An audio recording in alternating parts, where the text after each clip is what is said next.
I think.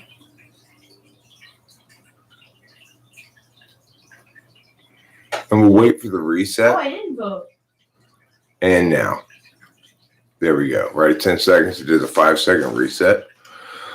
Hi, friends. I'm host Eric of Talking to Fancy People. I was just watching myself a little while ago, and I had a bit of an epiphany. I think I know why so many people hate me. It's because I'm super smug and sanctimonious. I was watching myself. I got up before would be like, man, that fucker needs to be taken down a notch. Who the fuck does he think he is? He's got to be the smuggest, most sanctimonious motherfucker I've ever seen. Oh, wait, that's me. I mean, I don't know what to do about it exactly. I don't mean to be smug and sanctimonious. It's just it's like, I mean, what's the best way to respond when people say stupid shit already? It'd be like, interesting. I guess that's the best way to do it. Tell me more. I love where you're going with this. It would be like a college professor when somebody gives a wrong answer. This is my imitation of my incredibly banal college classes that I did. The teacher would be like, okay, so what do we think that Tarlington was doing in this scene when he was addressing Margaret in that tone? Yes, Julie. I'd say that he was talking to her in a way that really dealt with tone and addressing her. Okay, good. Somebody else? Can we add on to that? Can we get a little deeper? You, Susie. Yeah, I'd say that, when he's talking to Margaret like that, he's kind of saying, just stay back, because this is a challenge for both of us, because emotionally, I'm not really comfortable right now. Okay, I mean, I think we can conclude probably there's discomfort in both of these characters because it is an uncomfortable moment. But his tone doesn't exactly seem to convey discomfort, does it? So let's go a little deeper. But good, I appreciate that. Of course, what's the correct answer to that? To this sort of shit. So here's me teaching the class. Okay, so what is Timberly, whatever his name was, what is he doing here when we're talking to Margaret? Well, yeah, he's conveying information. He's talking. Well, yeah, I just said he's talking to Margaret. What is he trying to do? What's his intended outcome here? What's he trying to convey? He's really in this emotion. That's his emotional state. I'm asking a question. Listen to my words and answer the question that I ask. That's how the teacher should deal with that. Okay. So maybe I learned to be smug and sanctimonious, or by being a teacher. Possibly. I would have been, I think I would have cried in your class. You wouldn't have raised your hand. No, I wouldn't have. I don't call on people who don't raise their hand. I don't do that shit. If you don't want to talk, that's your prerogative. If you want to talk and you say something dumb, you purchase the thing you get in return, as far as I'm concerned. You'll never hear me say in a classroom, listen, there are no wrong questions. There are just wrong answers. There are definitely wrong questions. So I am not above telling students, that's a dumb question. You should know better. Because some questions are dumb. I just answered that. is a perfectly good response to a question, if in fact it's the case. I shouldn't be repeating myself. You should be keeping up. If I'm going too fast, okay, fine. I can slow down a bit. That sometimes I go too fast in classes. And the students need to be like, slow down. I'm not keeping up. If I've got a good class, a good debate class, if I have a real debate team class at all, they're managing their learning actively. They're saying, I need to know how I'm going to respond when meow, meow, meow, meow, meow.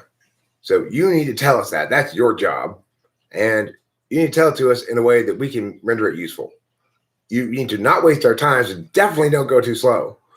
But if you're going too fast and I can't keep up taking notes, you need to slow down a little bit. And then I'll slow down a little bit, because the students are the boss. That's what so many people don't understand about school education and stuff. The students are the boss. The teacher is the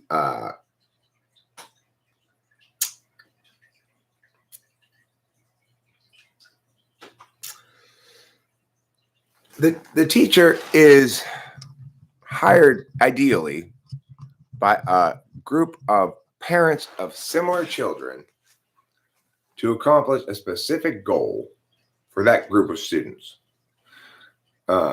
It should be articulable what they're trying to teach. It should be measurable in an objective way. It should include as little as possible of the teacher's subjective considerations when explaining to the parents the level of development of the student, where they were, where they are, where they're going. The teachers and the parents and the students should be continually evaluating the performance of the teacher. And the teacher should be continually evaluating his own performance. In other words, if it's easy in competition debate, right? Because there's an external metric by which all parties are judged, which is winning and losing debate rounds. There's also this extra stuff, which is judges' comments, which can sometimes be helpful and most often are a problem. In other words, if a student goes 5-1 in a tournament and the one judge gives their reasons why they voted against the student, that judge very well may just be a bad judge, and the things that judge says on the ballot may be things the student should ignore. Parents have a tendency to say to the teacher, in that instance, me, the debate coach, hey, maybe we need to cover these things, and maybe you need to cover these things because this bad judge said so. That always pisses me off, but I expect and respect the fact that I am their employee. I am the student's employee, really, via the parents. I mean, financially, I'm the parent's employee, but my job is to make sure I don't waste the time of the people I work with. And I am having huge conflicts with Jeffrey School. I'm not actually having any conflict with Jeffrey School because I would never go over my client's head and try to talk to the school unless they invited me to do so. But the thing is, okay, so this is the kind of great relationship I have with my clients. Is last night they called me about this stupid religions paper they're supposed to do, and last night was the third.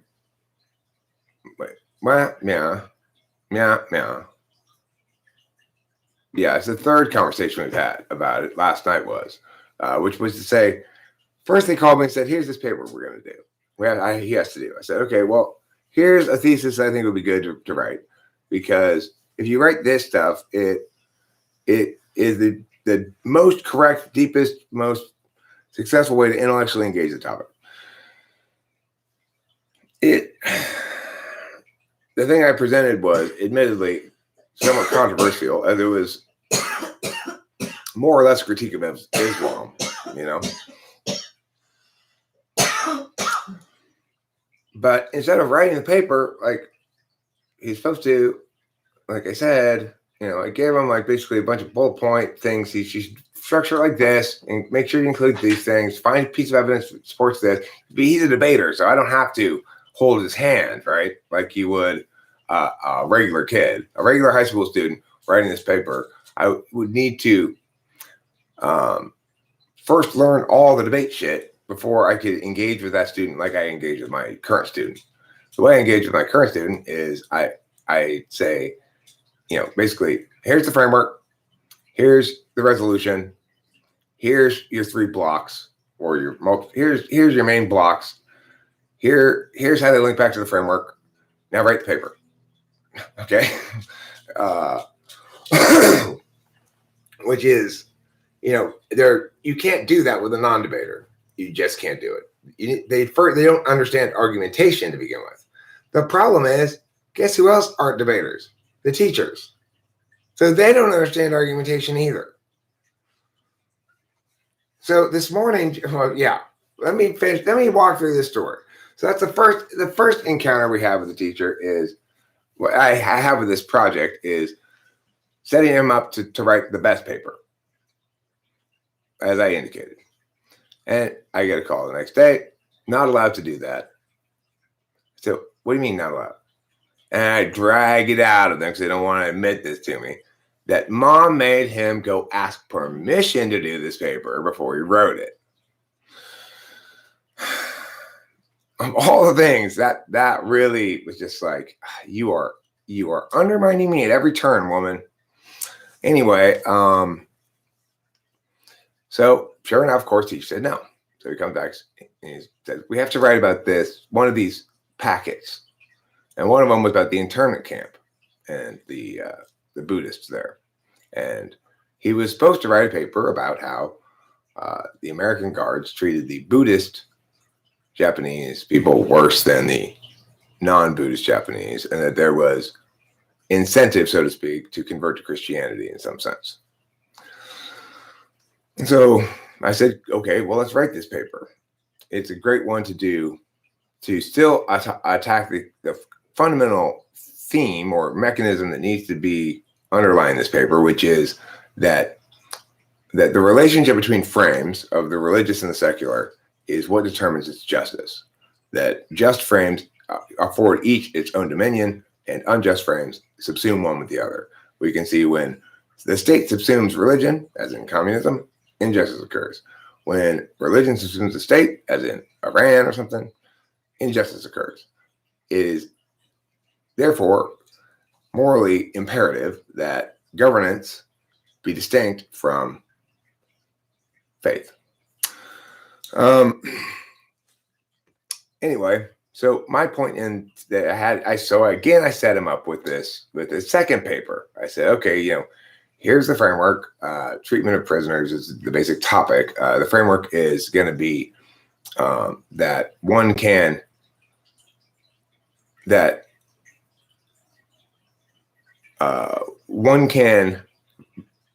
validate the legitimacy of an overarching frame by looking at instances of its worst behavior. And so certainly the internment camp is an example of our worst behavior. And comparing against the comparables elsewhere during the same time period, we realize that our frame is superior. Well, guess what? Now that he set the precedent that he was asking permission before he started writing the paper, getting approval from the teacher, of course, he has to take that one back to the teacher. And the teacher says no again. So she speaks English beautifully. I mean, she has an accent, but she's fluent.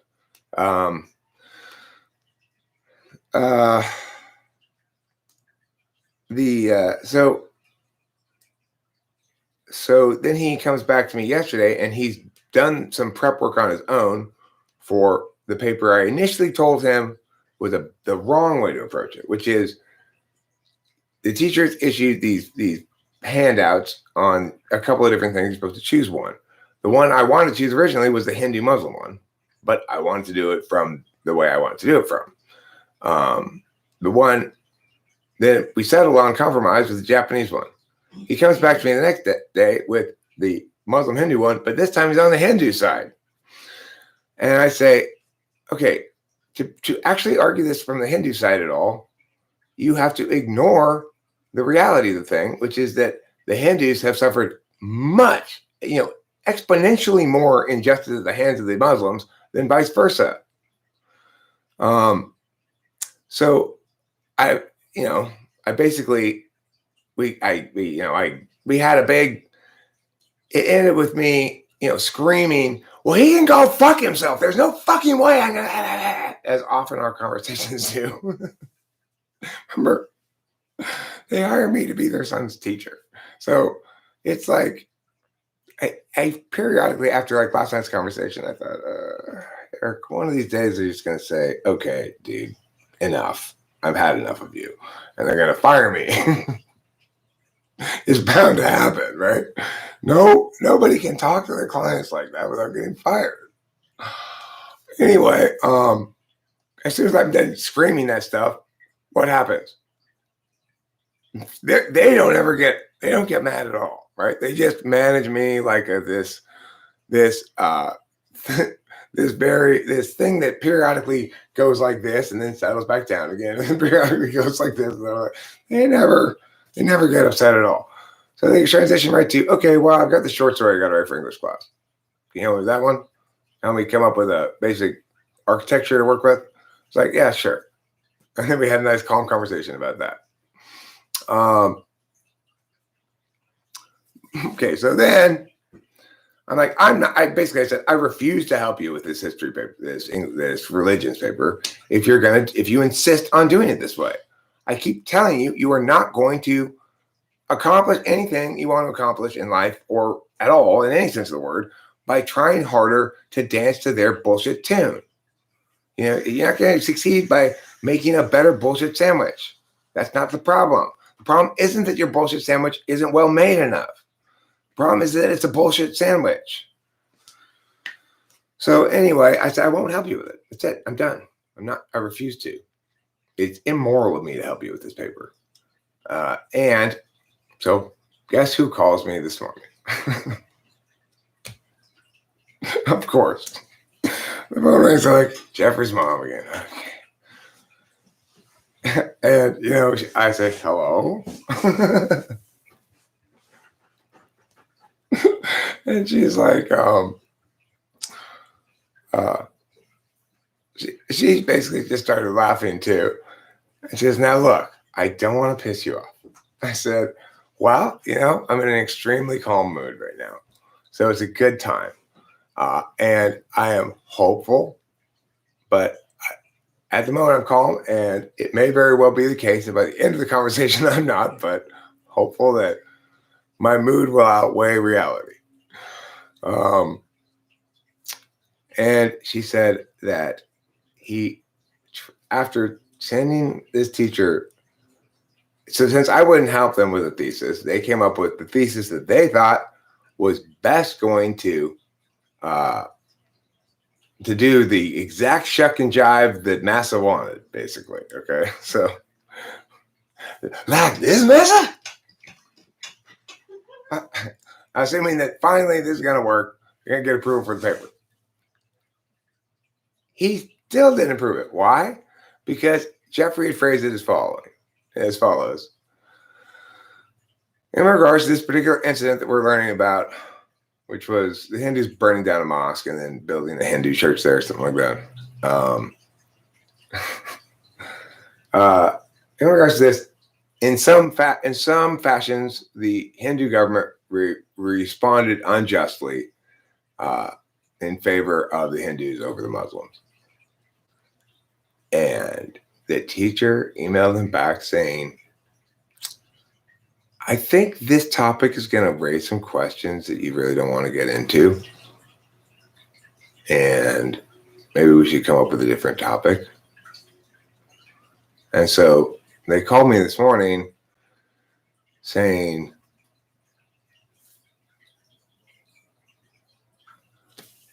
explain. I don't know what's happening. What does this guy want? And I explained to them, no, this is a different teacher. I explained to them, he wants you to not say anything. To be more fully explanatory about this, in some sense, I get it. Okay. Here's the deal. You got a classroom full of ninth graders, right? Let's say you present them a bunch of factual evidence about the last 1 year's worth of relevant events of conflict between Muslims and Hindus in region X. Okay. Let's say you provide them just go to Google News and just go, 5 stories per month of relevant instances of conflict between Muslims and Hindus in this region. And you ask them to draw their own conclusions without any framework at all. They're going to say, Islam is bad. Muslims are bad people. That's what they're going to say. Because that's what all the facts show. But, of course, the problem is that's not the conclusion they should draw. The conclusion they should draw is both that we have a clear universalizable rule regarding frames, namely, that which subsumes the frame of both religion and state is always bad. When the state subsumes religion, like in communist Russia or something, we have totalitarianism. When religion subsumes the state, as in Iran, we have theocracy totalitarianism. When the state subsumes religion in North Korea, we have totalitarianism. Where religion subsumes the state in Egypt, we've got where it's sort of that's as secularist as it gets, I guess, in terms of majority Islamic countries outside of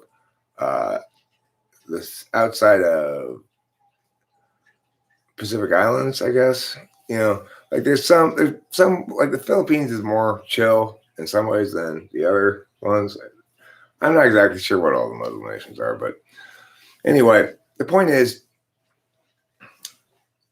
that's what needs to be addressed. That we can meaningfully talk about religions as having problems when they express ideologies, and we can distinguish between the two because ideologies are those that purport to subsume frames that are not their dominion. In other words, governance, the state, is not the dominion of faith-based human manifestation. And faith-based human manifestation is not the dominion of the state. So that distinction between the two is the critical thing that needs to be made. It is acceptable to critique Islam and interpretations of Islam that purport to subsume the state with their faith-based magical thinking frame. It's absolutely appropriate to do that. But it's also the case that you run the risk with a bunch of ninth graders of creating a bunch of groupists who say, I'm going to condemn that individual because they're a member of a group I don't like. And that's the last thing we want to do. So the teacher is trying to walk a fine line. What the teacher doesn't understand and probably can't understand is that what I just said sums up everything you need to know about the subject, basically. And that Jeffrey understands this. So because he's not capable of being correct, really, the teacher, because he doesn't understand, like I just said, and he doesn't understand that the student is correct, then it seems only risky for the student to engage this topic from an argumentational frame. Except what I've told the parents and had confirmed, through multiple instances is Jeffrey's at a complete loss for what to do when he's precluded from making an argument of some sort. I don't understand what I'm supposed to do in this paper. You're supposed to do kind of like a news report that links back to these nice ideas that he's presented you. Like, religions have diversity within them. Not everybody of a religion is the same. Religions are subject to power dynamics. You can see how those power dynamics play out here as the empowered group the Hindus oppress the Muslims. Well, these things aren't false, right? They're just irrelevant. I mean, the diversity thing's not irrelevant. That's the core note. That's the core warrant of anti-groupist ideas, is that it's not okay to reduce individuals to a member of their group. Even if that group expresses a specific religious identity, it doesn't mean they're adherent to all of the ideological aspects of that. However, we can also critique the religions themselves based on how broad their claims are. Right. The state is that which has a monopoly on use of force, and that there should always be a distinct religious body that does not have a monopoly on use of force. So the state has a monopoly on use of force and should never use it to control people's religion or free expression about it, you know? In other words, freedom of conscience is a universal truth that that constrains both religion and state. Neither can tell you what you must believe.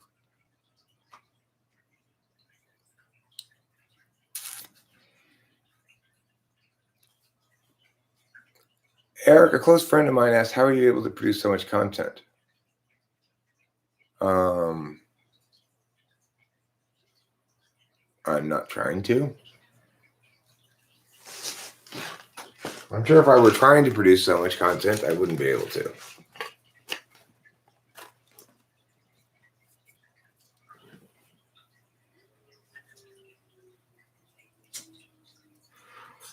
So anyway, but while I was watching yesterday's live stream, and I was talking to somebody, and I was, playing one of those instances of no, you're and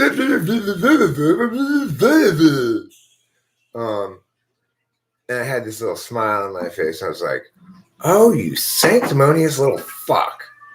I really didn't like myself at that moment, but I also acknowledged the fact that, you know what, Eric, I don't really think that's going to change.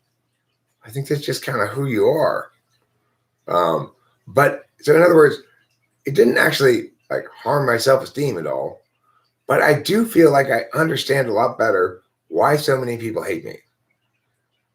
It's it doesn't matter if what I'm saying is insightful or correct, or I'm being honest or transparent, or I'm giving you a fair opportunity to meow, or any of those other things. Why would somebody want to take advantage of any of those other things if at the bottom line they think this guy is so smug and sanctimonious, I just can't stand to be around him? Which I could, I can get that at times. I get frustrated by like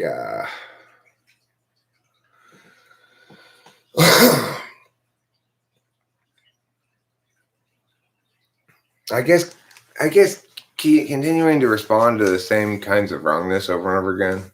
And so sometimes I'm expressing my built up meowing at person F that's been built up by a person's A, B, C, D, E, and it's not really fair to dump all that smugness and sanctimony upon them because they only earned 1/5 of it.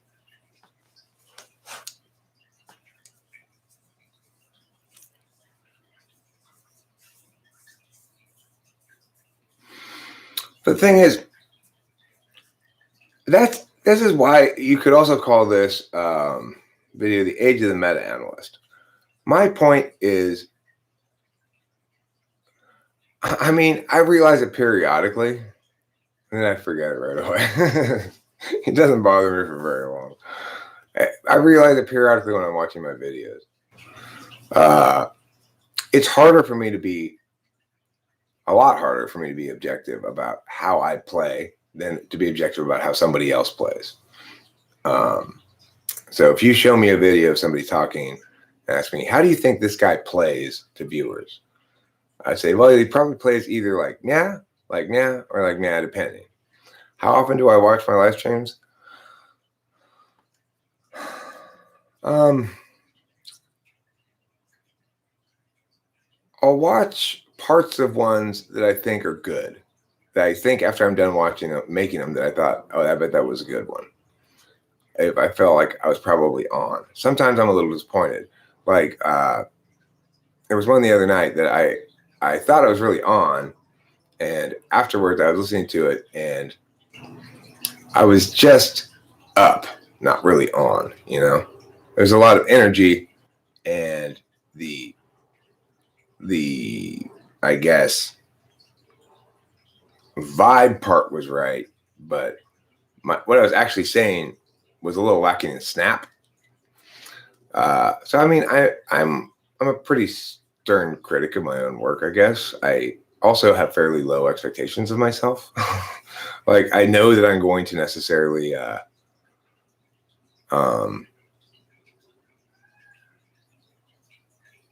teasing it, yeah. Whatever. I don't know. Let me go back to this meta-analyst thing, age of the meta-analyst. So what's the proper, we look at the classroom situation. What's the proper thing for that teacher to do? He's to stop asking the students to work within a frame and teach them about the frames of reference. So fundamentally, this is a simple concept, right? And it won't take long to teach it. But it will provide a year's worth of analytical work to write a bunch of papers that are actually meaningful about the subject. So if you start that class by saying, look, all you need to know about religion is this. There are two distinct frames of reference: use of force, monopoly on use of force, which is the state, and faith-based or magical thinking, and that is religion. Each of them has their own dominion. When you have a society that provides each of them their own dominion and doesn't try to subsume the other, then you have a society that can work and have justice. When you have a society where one of those two frames subsumes both, then you cannot.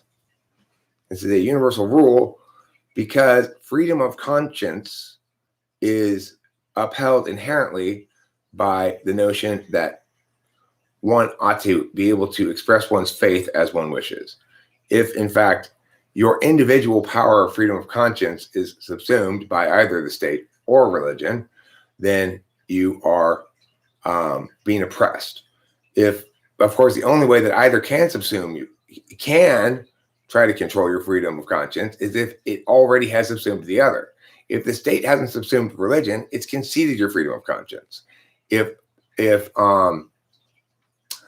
religion hasn't subsumed the state, then the state will protect you from religious dogma and forced conversions of stuff. There's only one religion that I know currently in the contemporary world that does actively continue to engage in forced conversions, and that is Islam. In helping him to research for this paper, I read this incredibly terrible story of a Muslim police officer in a Hindu minority region who abducted a 13-year-old girl, forced her to convert to Islam at some place where they do that. What is that for? It's like a special kind of church where we do forced conversions.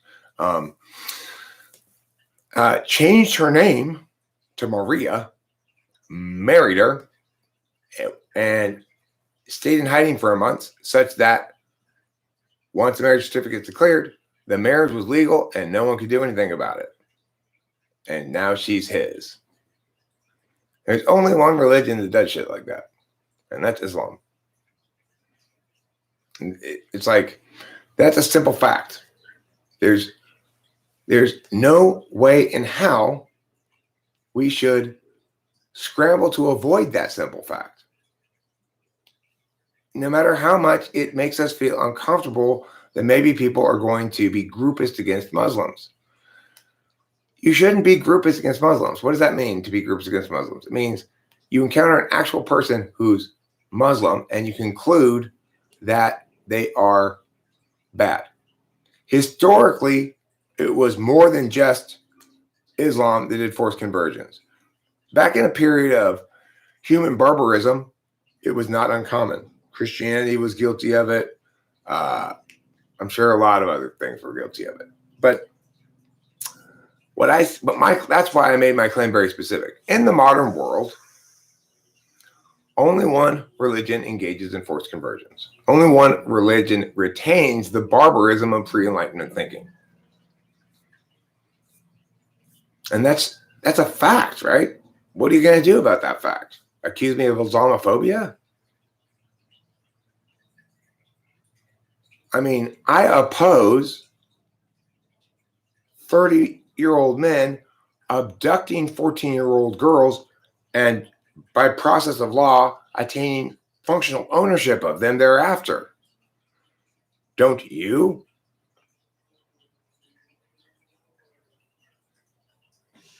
I mean, it's like, how can you accuse me of doing anything wrong by pointing out this is appalling?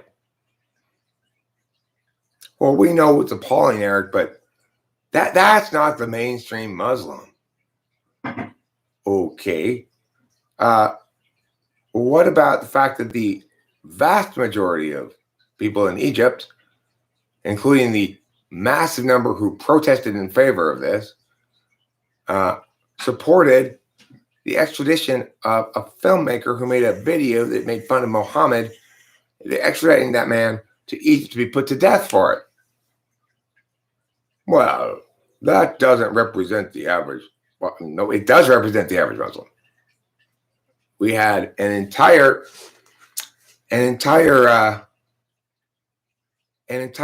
country protesting in favor of doing exactly that. And it's Egypt, which is one of the more secularized of the Muslim countries in the region.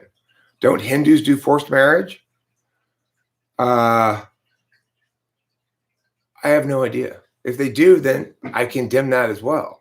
And that's the kind of shit that people do, right?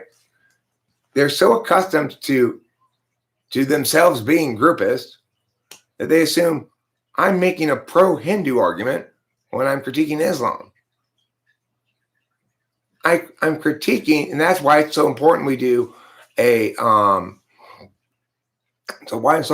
framework, right? Not saying which religion is unjust, but rather what makes a faith-based tradition into an ideology, that is, say, a totalizing dogma that's only prepared to do harm, is when it makes claims to subsume both frames.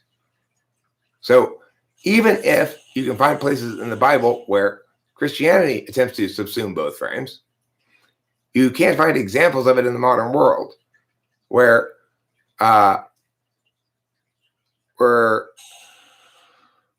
church leaders are also government leaders in a Christian state. Except the Vatican City is the only one.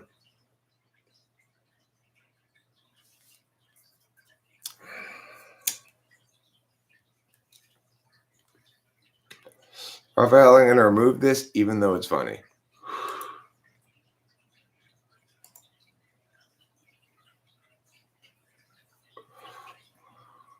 Okay, so, right. If you, and this is another general rule, when communitarian values, when upholding communitarian values is used to justify the violation of individual autonomy at that level, it's always wrong. And that's why individual societies are preferable. That doesn't mean it's not possible to have a successful communitarian society. Japan's definitely a communitarian society, but they had the benefit of being shaped in, as far as their governance structure goes, by the United States for a solid 10 years after World War II. And so their democratic traditions are functionally those of the United States, even if their cultural traditions are communitarian. And it's allowed them to thrive despite the communitarian societal frame. Same with Taiwan. The implementation of individual protecting democratic procedural stuff creates a a capacity for health and thriving, even in communitarian cultures. So as long as you have the legal mechanisms in place to prioritize individualism and to reject rights violations and to meaningfully make the distinction between things that are rights violations and things that are not, then you're fine. But if, in fact, you've got an Islamic country where there's the individual's rights are always subsumed by the group's interests, then you've got a serious problem. In China, same thing. I've been to both Taiwan and China. In China, you've got a very unwell society. It's fundamentally sick. It's detached. It's attempted to make theater the only thing that matters. In reality, it doesn't matter at all. It's a place where you go to the supermarket, and each aisle, they've got like 3 women standing there in case someone asks a question, spaced out. Not because they need them, but because they're supposed to give them jobs. In the subway, when you go through the thing, they've got 5 people standing there watching people go through the gates. Why? They need to give them jobs. How do they do street cleaning in Shanghai? They do street cleaning in Shanghai by having ladies go around and sweep the gutter, and they pull a trash bin thing behind them that they dump the leaves into, instead of getting a street sweeper. Why? Well, what are we going to do with all those people who need jobs? And yet, despite having so many people who need jobs and doing work, if you actually try to do real work in China, you run into the following. Ooh, we need to ask Meow. Okay, well, ask him. Well, he's not available until Meow. Well, aren't I the tournament director here? Why don't I make a unilateral decision? Ooh. We need to ask Dr. Meow. Why do we need to ask Dr. Meow? He doesn't know anything about Drake tournaments. Why? How would he have a better answer than me about this? Oh, we need to ask Dr. Meow. You didn't answer my question. Well, we need to ask Dr. Meow. Okay, this tournament is coming up this weekend. I can't set up the rounds, the judges, anything until this question is determined. So I, as a general courtesy, I asked you, the highest person here, which you'd prefer. And I guess I shouldn't have done that. Easier to seek forgiveness than permission, right? And now you're telling me I can't get an answer to whether or not I can do this until you talk to Dr. Meow. But I've got a tournament happening in 3 days, and I need to do stuff that's predicated on this answer. So get it for me now. I can't. Why can't you? Oh, we need to talk to Dr. Meow. Well, call his ass. Oh, you can't call Dr. Meow like that. Well, why not? Because he's very busy. Okay. I tell you what, give me the phone, tell me the number, I'll call Dr. Meow. Oh, no. You couldn't possibly call Dr. Meow. Why the fuck not? Because he's Dr. Meow. Okay, you people are insane. I don't know what to do with you people. You're completely fucking insane.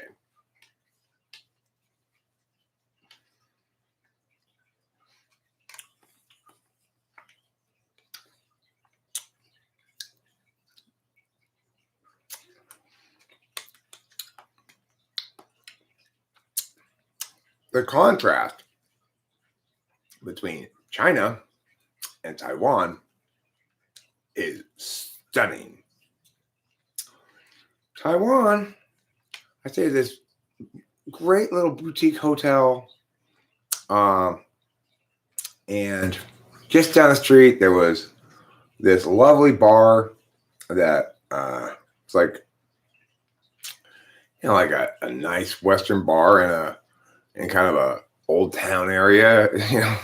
I go in there. It's so great in Taiwan. I go sit outside the hotel, smoke a cigarette. One of the employees from inside would scurry out with a glass of water for me. Wow. It's great. It's great. Like, oh wow, thanks, man. I didn't know I wanted this, but I do want this. That you got some good help going on there when they're giving you things you don't know you want, but then you just heard, oh yeah, I do want that actually. Thanks for both noticing that I want that and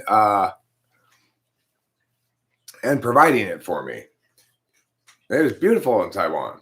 The only thing I noted that was weird about Taipei is there are no birds in Taipei. Why not? I don't know. My hypothesis is they eat them all. But those Asians, they'll eat anything. Thank you, my darling, for giving me this yogurt. You're welcome. Hi, Solly the Icelander. There's something I wanted to address here.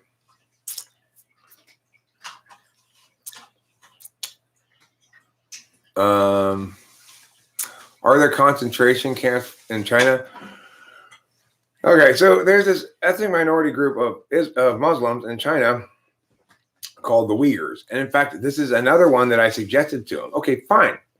You want to do something pro-Muslim? Then there is an instance you can point to.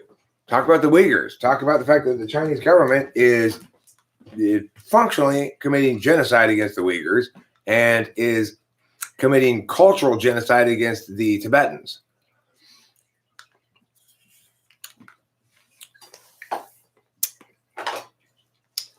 You can fight totally on the side of the Muslims and be on the side of justice too in that instance. Do that. The thing is, the Uyghurs were an issue 5 years ago in debate. I heard my first Uyghur cases 5 years ago. So that's how ahead of the game debate is. Because people in debate are looking for, this is such a beautiful phenomenon.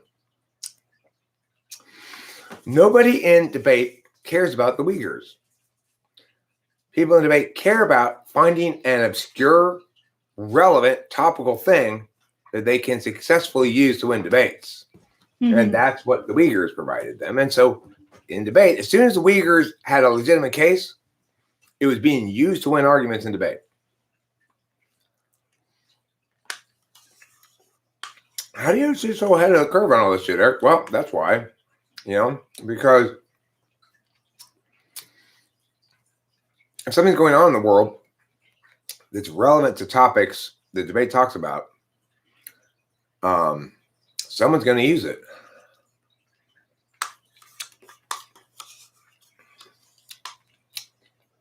When you can be both incredibly on point and squirrely, quote unquote, only because you're ahead of the curve, that's when you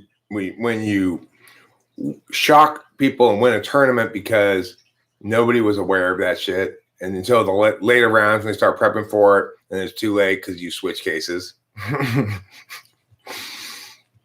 That's a fun phenomenon.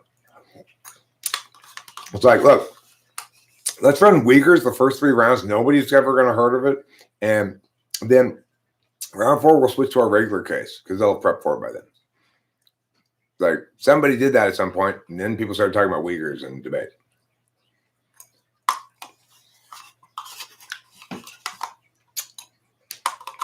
Interestingly, I actually ate at a Uyghur restaurant one time. They have one in Laverne, Claremont area.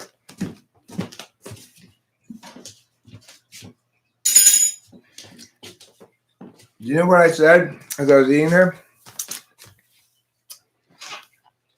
I'll tell you what I said. I said, so this is Uyghur food. That's what I said.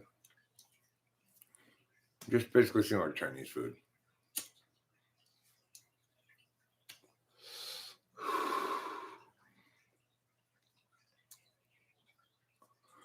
Uyghur me this, Uyghur. I think Uyghur sounds like a good name for a Batman villain. You got your Riddler, your Penguin, your Uyghur, your Catwoman.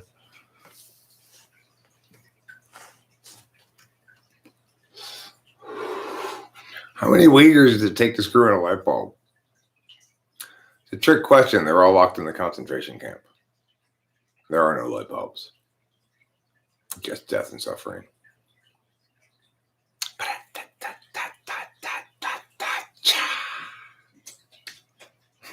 Thanks. Yeah. That's my bipolar Uyghur joke. Share it with your friends and family.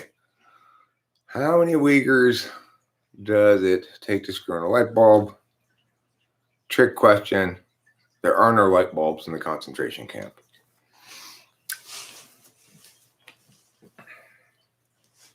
It's a real knee slapper. Can someone have two polar functions? No. No, they can't. But your fourth will feel like your conscious polar, basically. You understand your fourth slap function, but you're super shitty at it. You don't understand your seventh slap function, and you're super shitty at it.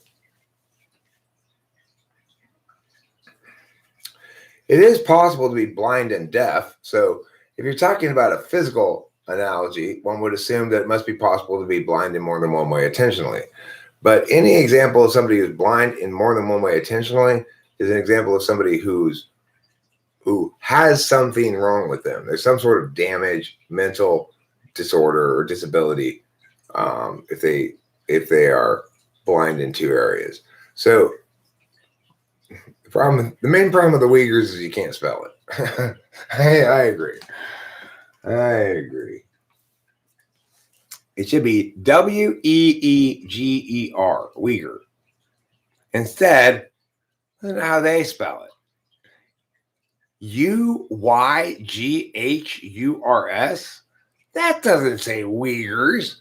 That says Uyghurs. Totally different word, Uyghurs. Maybe that's how you're supposed to pronounce it, does it, INTJ? If we pronounce it properly, we'd spell it properly. The Uyghurs. The Uyghurs.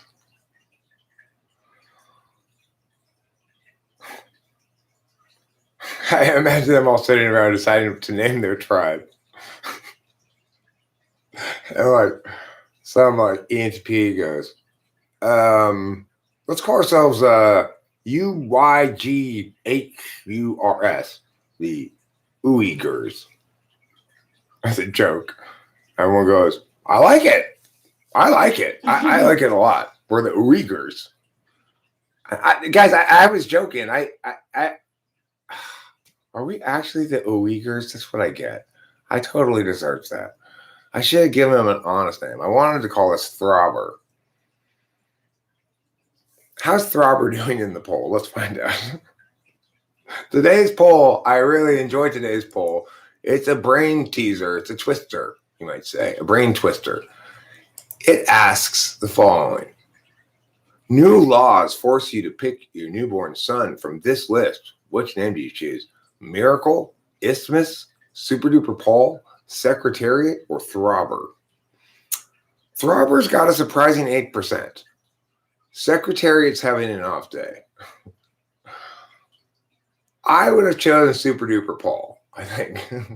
That's got second place. And Isthmus is 40%. Miracle is common in Africa. I don't think for boys, probably. But,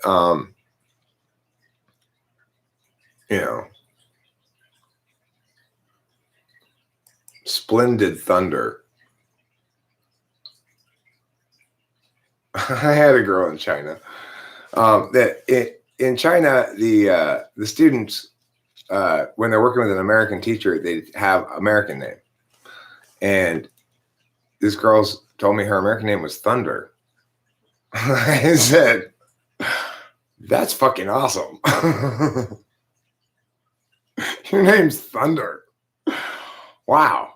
She was like, just, ordinary, one of these Chinese girls in Shanghai that's the daughter of rich Chinese people. Because to participate in anything I was doing in Shanghai, you had to be the daughter of rich Chinese people. There's not like, regular Chinese people got to go to these schools that I was working at. I did a lot of stuff when I was there. I went to this place, that place, the other place. They basically tried to. My boss tried to book me for as many things as she could to maximize the amount of payback,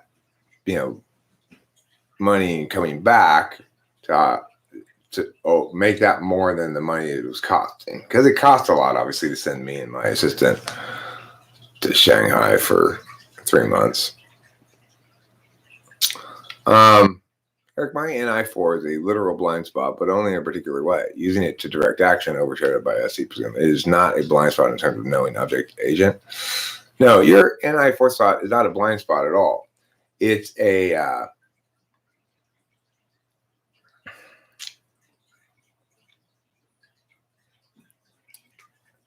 it's the thing it's that you're making NI be in service of SC. It inherently functions like that. So for me, the corollary for me is this. My SI is always, its job is to provide things for my SE. My NE, okay?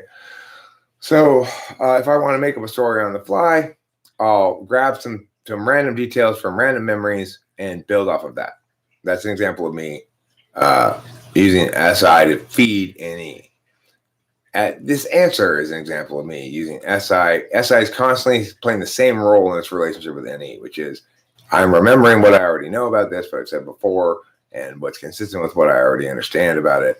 And I'm also, you'll note, using myself as an example because I'm an SI person. I'm always doing that. And well, for me, it's like this. So the corollary would be like this for you, I guess. I understand things first and foremost through my own personal experience and then formulate the ideas afterwards. That's because I'm SI conscious, NI unconscious. Whereas you have the knowledge part first, but normally your NI is supposed to be there feeding your SE all the time. Good decision, act. Bad decision, don't. Good decision, act. Bad decision, don't. Good decision, act. Bad decision, don't. Like that, When you use it in its native capacity instead, which is to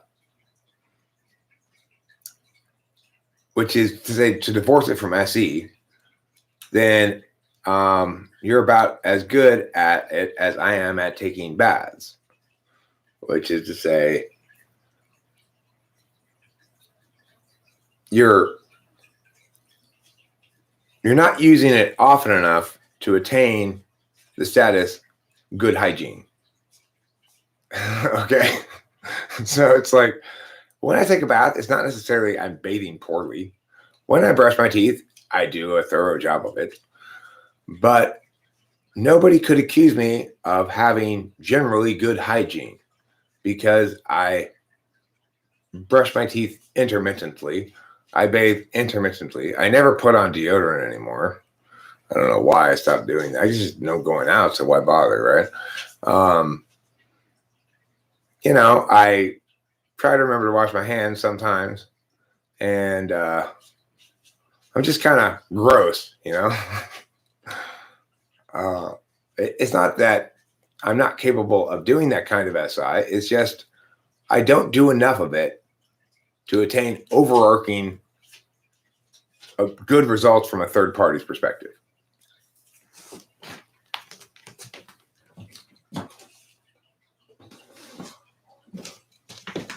When I put on some pants, the main reason I'm putting on pants is because I get tired of every time I stand up, making sure that my schlong doesn't fall out of the slit in my underwear. Yeah, that's important. Yeah, so I have to adjust everything before I stand up. It's kind of annoying. I'd rather not have to think before standing up, Yeah. It's like standing up should be automatic. It shouldn't require checking. I'm not a girl with a skirt on. Yeah. I always thought, like, God damn, girl, why would you put yourself through that? Like, as a teacher in general, when I'm in class and I'm watching these girls at Rebay Academy, all of them trying to hike up their skirts as high as they can without getting in trouble with Mr. Daly. You know, it's like it's a constant battle at the middle school and high school level to get girls. If you give them a school uniform where they have a skirt on, and you're trying to say, now look, girls, the rule is your skirt should not be any higher than 1 inch above the knee or whatever. You create a situation where you have all these teenage girls directing huge amounts of their energy towards trying to get their skirts up as high as possible without getting, before they get caught and told to put it back down again. Of course, you've got Mr. Daly, who's the assistant principal, who's tasked with enforcing this shit. And it's a very tricky matter to enforce because you got to go up to a bunch of girls and say, your skirt's hiked up too high. My thought is, if I'm Mr. Daly, I'm continually worried that one of these girls is going to say, well, why are you looking at my legs? Why are you looking at me like that? Why are you looking at that part of me? You know? And then, of course, I would answer, well, that's my job to check that. But it's like, the school creates it for itself a real big problem because, of course, unless you make the school uniform be pants for everybody, and if you do that, girls won't want to go to your school. This is the thing to remember. This whole thing is being driven by the girls. It's not being driven by the boys who are trying to get them to show more flesh. The girls themselves want to be able to go to schools where they can wear skirts to show off their legs. And once they're at that school, they want to hike it up as high as possible. I mean, there's different kind of girls, obviously. This is some of the girls, some subset of the girls. Some of the girls always wear those little skirts and stuff underneath them. You know, like they turn into shorts. They look like skirts, kind of, but they're actually shorts. It's almost like the volleyball shorts. Well, it's shorts, but it's like shorts like this. But then below the line of the bottom of the shorts is a skirt that kind of goes over it. Gotcha. The thing is, of course, you're a teacher in a classroom. You're sitting looking this way, and all the students are looking this way at you, right? So really, it's not a good idea to have high school girls be issued short skirts as uniforms in general. We also had stairs at Rebay. They were fairly steep. Oh gosh. And there's definitely a population of the girls who really liked hiking up those skirts and walking slowly up those stairs.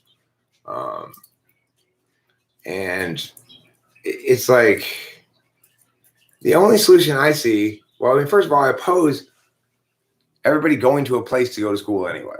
It's like, it's stupid. We don't need that anymore. We are no longer in 1874 where we need all the children to go to the schoolhouse.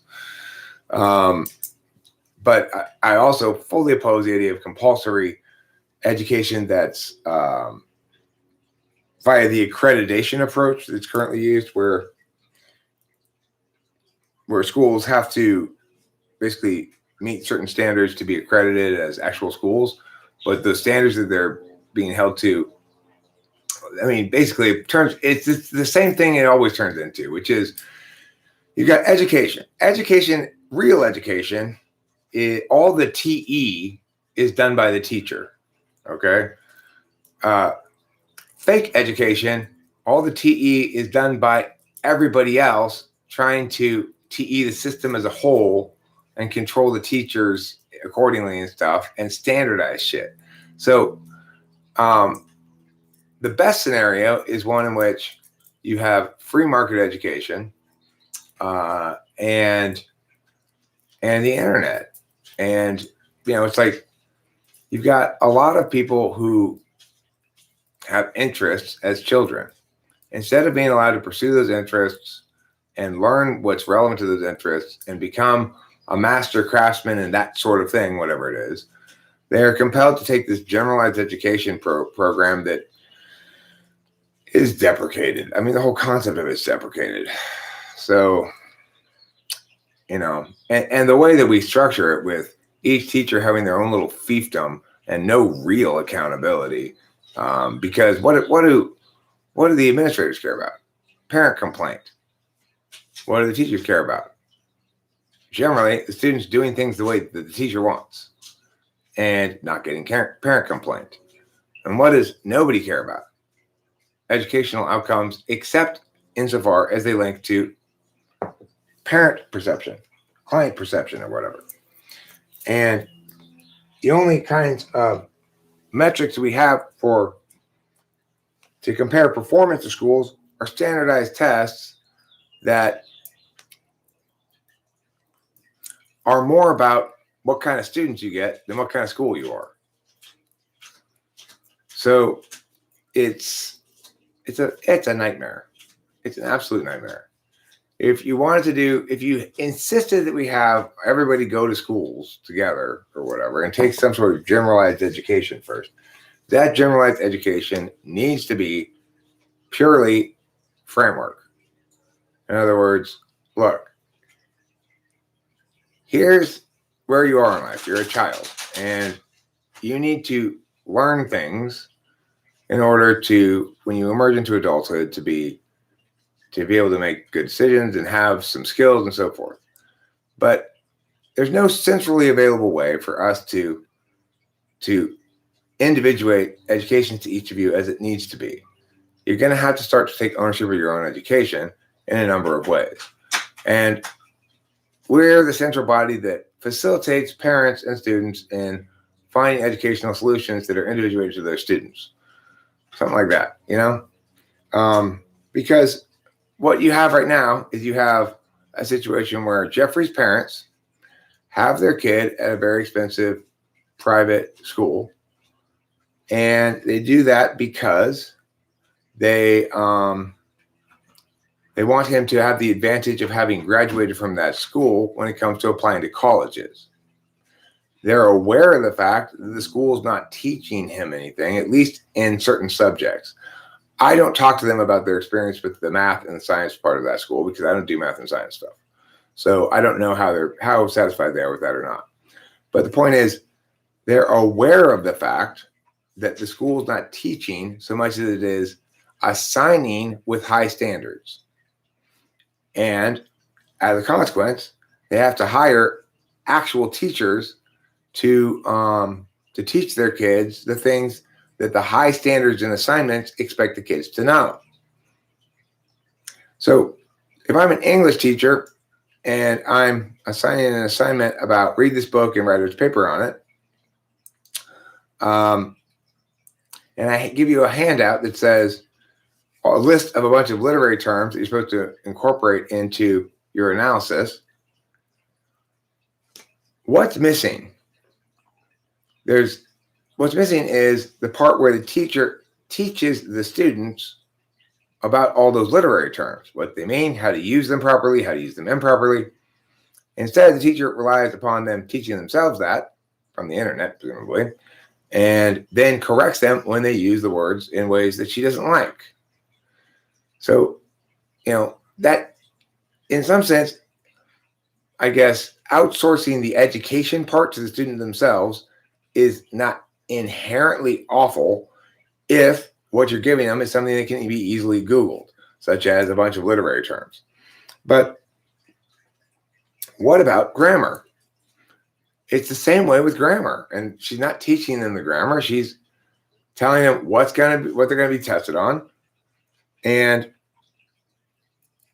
then giving them assignments and then correcting them when they get it wrong. But she's not teaching them how to do it right. She's just assuming the learning process and the teaching process are unrelated. A good teacher knows what they're trying to accomplish. they're engaging with the student continually, checking for same pagedness. All right, so I just explained it to you. Explain it back to me. Now explain to me why I explained that to you. In other words, contextually, why does it matter that you know that? That's how to teach somebody something, to make sure that they actually understand it.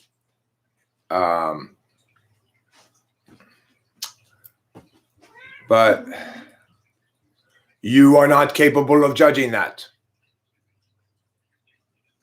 I have removed from you the ability of judgment.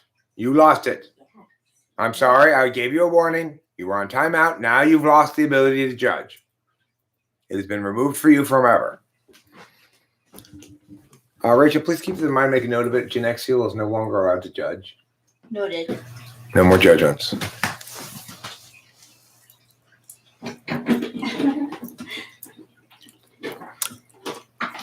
I mean, I don't think it.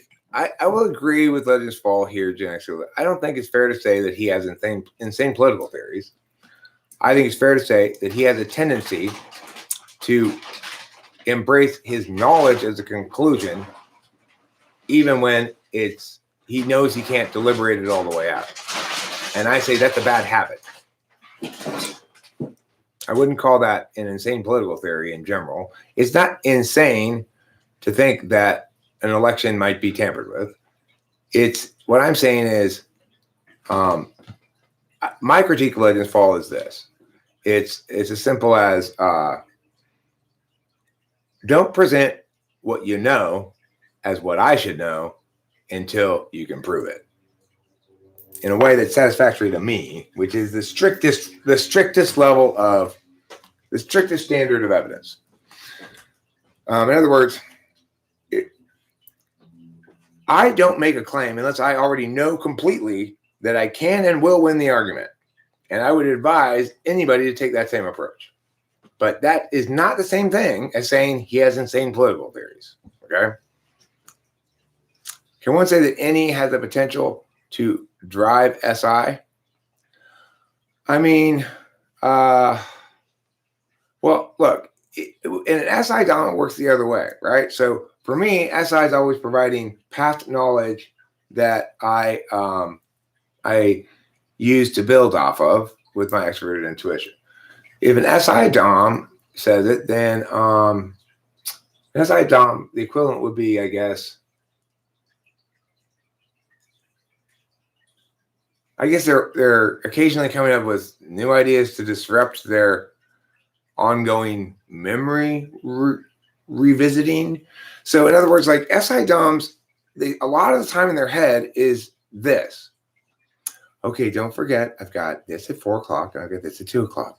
Now I've already done that, and I've already done that, so that I can check those ones off my list, and then I'm just going to take a bath. And okay, when Sheila gets here, I can anticipate that she's going to bring me a candy, like she always does. So I better have a cup of coffee ready for her. So I'm going to need to prep that. I'm going to do that right before then. And after that, blah, blah, blah. Now at 3:30, where I got that phone call, I need to make sure. And then at 3:45, I have my last appointment. And then 5 p.m., I can finally relax. And then they do the same thing again to keep reminding themselves. SI is really can be explained mechanically as simply as you keep reminding yourself of stuff over and over again. So I demonstrate SI in ways that are very concrete with Rachel. I'll often say to her, I'm telling you something right now, but I'm telling it out loud so I remember it better. Not because I expect you to comment upon it. Okay. And then I'll go say something about, these are the videos that I want these are the things I want to remember to write down as video titles when I get home. And I'll say them out loud. And then maybe I'll repeat it to myself again, another part of the trip home, and then repeat it to myself again, another part of the trip home. And then that way, when I actually get home, I still remember it.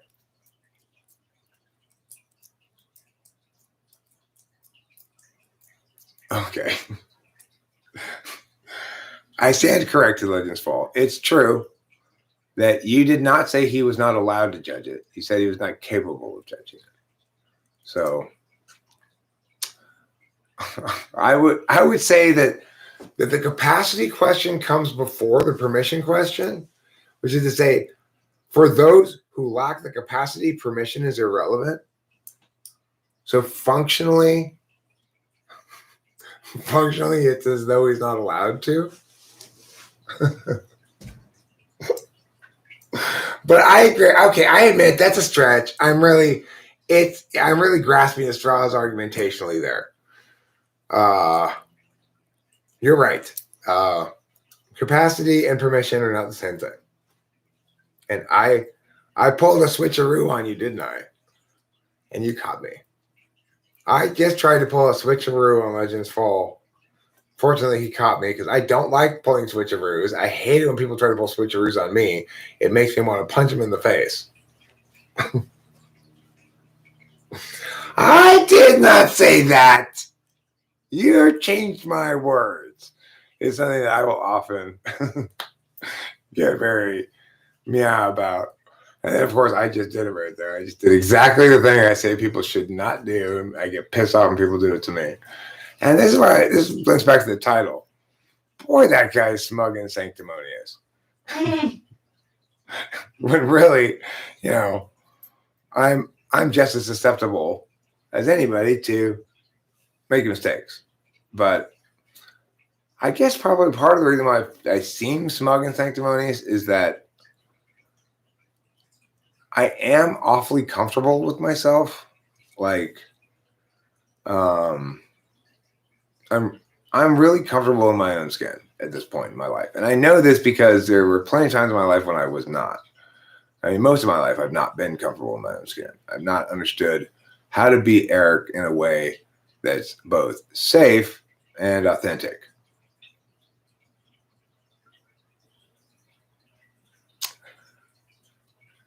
Yeah. Look, Legends Fall. Genexio didn't intend severe offense. He just intended to offend you at level 6. He wasn't aware that he was going to offend you at level 8. So, cut him some slack. Regal shrug. Hashtag regal shrug. What are you saying that I have a regal shrug? It's an awfully good term, actually. It says so much in so few words. But yeah, I know. We're all just having fun around here. It's like that Eminem song where he says they get into a fight, tomorrow they'll be boys again. That's the nice thing about dudes, right? When dudes get into some sort of a fight, it's not it doesn't harm the relationship. It's sort of expected that the dudes are going to periodically blow up at each other a little bit. And then, at the end, bro, my bad. I was drunk. I was drunk too. I'm sorry. I shouldn't have said that shit about your girlfriend's ass. It's totally unacceptable ass. It's plenty big. Just don't even go there again, dude. I don't want to hear it. I mean, all I was saying was that it was on the smaller side of perfect, okay? Are you satisfied now? Well, why are you talking about my girlfriend's ass anyway?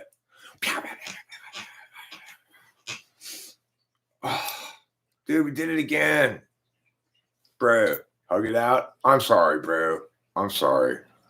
Your girlfriend's ass is perfect. No, you did it again.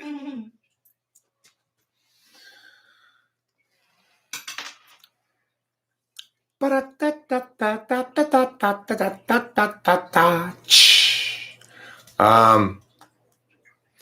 mean, no, there are definitely sensitive guys who are not like that. But I'm an action type, so I'm basically like that. ESTPs are like that. I think ISTPs are like that. I don't know if INTPs are like that, but ESFPs are kind of like that. Probably your Your FE DOMs are like that too, I would guess. FE DOM males, ESFJs, ENFJs assume that just because you've had a throwdown doesn't mean you're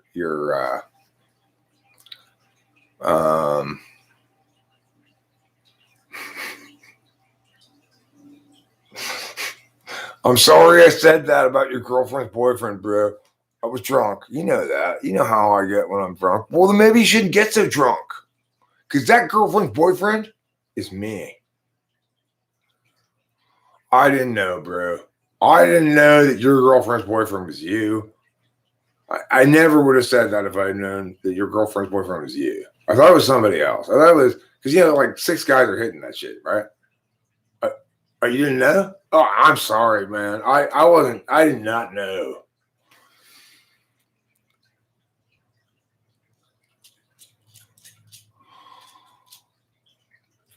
Jaxiel, you're leaning hard against the bro code here. We already hugged it out. Now you're talking about his girlfriend's ass again. I mean, look, Jaxiel, between you and me, Legends Falls' girlfriend has a tiny ass, like shockingly small. Like, I don't know how that woman ever sits down. But it's not okay to bring it up. Okay? Because he's very, very sensitive about it.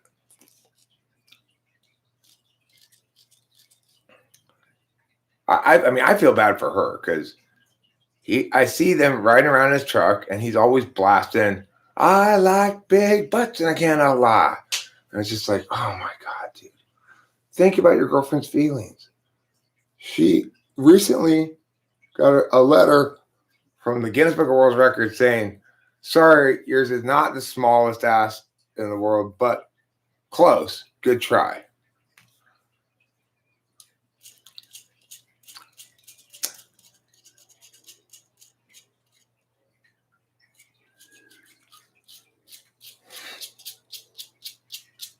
Yes, it's generosity, for Christ's sakes. Jaxiel, don't you see? He's generously sharing with us that which he unprovably knows. Because after all, provable or not, he's right, goddammit.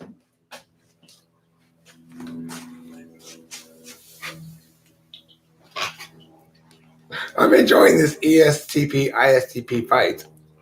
Fight, fight, fight, fight, fight. Am I being smug and sanctimonious again? I can't tell. I just don't understand debating ENTPs. Seems like a poor life choice. Not all ENTPs are like me. Keep that in mind. I'm an ENTP who is also a professional debate coach. And the latter is probably at least as significant as the former in terms of my argumentational strength. Hey, Jaxiel, is that another veiled reference to Legend Falls' girlfriend's ass? But Jaxiel, I'm laughing my ass off. Okay, we see right through that. You're just taunting her again. It's not okay. Your little FE smooth over there, honest, no harm intended LF, doesn't change the fact that once again, you reference about somebody who has no ass. It's clearly an insult. And I'm going to have to stick up for Legends Fall here. Legends Fall, your girlfriend's ass is fine. Okay? I mean, not a lot to spank there. When you try to spank your girl, you break her hip. There's no butt cheek. She goes straight to pelvis bone. Oh. So who's that hurt more? I agree with that as well, Legends Fall, that the assertions that you made that you can't prove are exceptions to your general habit of parsing things with your TI. I agree. You use your tool function more than your fourth function. Correct. And when you use your tool function, you and I are in agreement about our analysis of things. What qualifies as good analysis, what doesn't, blah, blah. We're in full agreement when you're using your tool function. We reach a disagreement when you're using your fourth and I'm using my fourth. And that's to be expected because I use my fourth shitty and it's your absolute value. And I won't even say vice versa.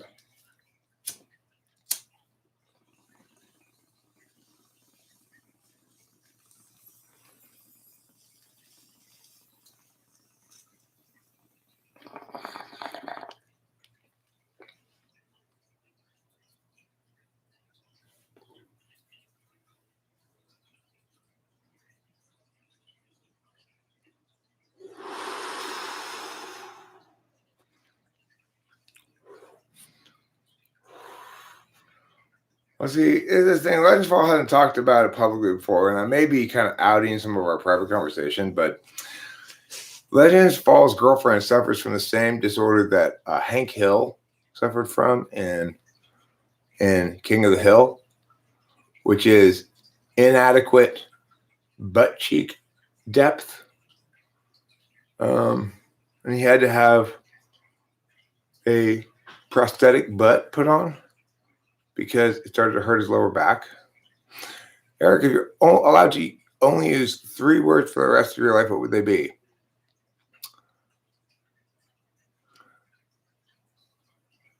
Yes, no,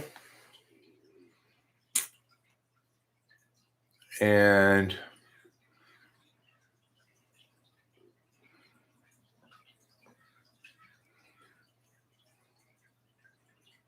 fuck. Yeah, Raphael's right. Yes, no, and fuck. You can communicate most of what you want to communicate with yes, no, or fuck. Well, okay. Now Grogu's got a good point though that I hadn't considered. I could communicate yes and no with head shakes and head nods, so maybe I don't need yes and no. Good point. Rain and Grogu both are ahead of me on that. Good point. Okay, well then,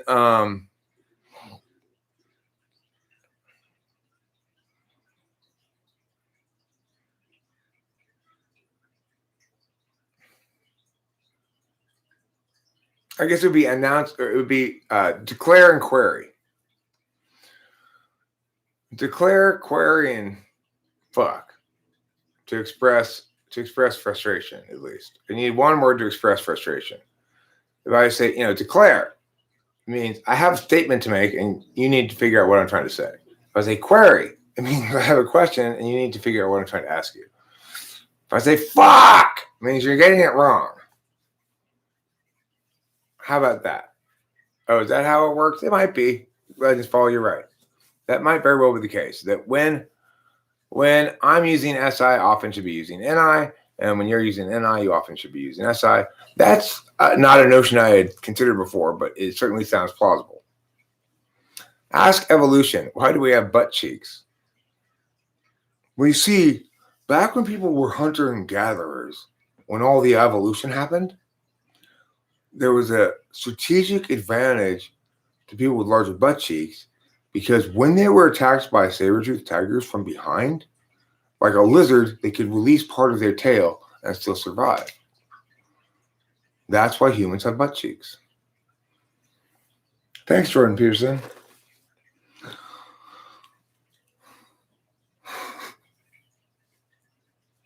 Oh, shit. Somebody said evolution. Oh, no. Oh, God. I'm like Choji, in Naruto. Anytime anybody says Choji's fat, he freaks out and gets all like big and punchy.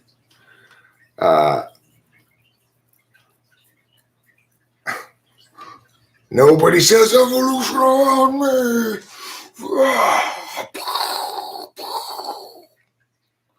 Or like that classic Niagara Falls.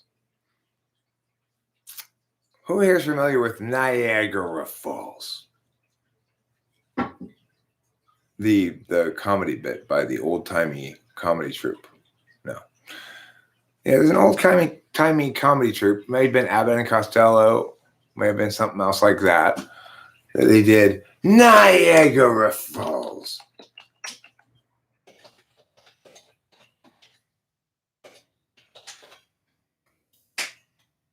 Oh, it's the street. Oh, Abbott and Costello did it first.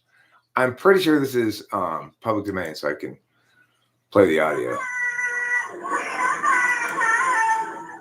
Hey, Abbott, get me out of here, will you? The whole place is full of rats. What are you worrying about? I'm here. It's the little rats I'm afraid of. Don't worry about a thing. My attorney will get you out of here if it takes him 20 years. What does he care about time? He's on a bowling. You're telling me. I'll go and talk to him. Yeah, don't go away.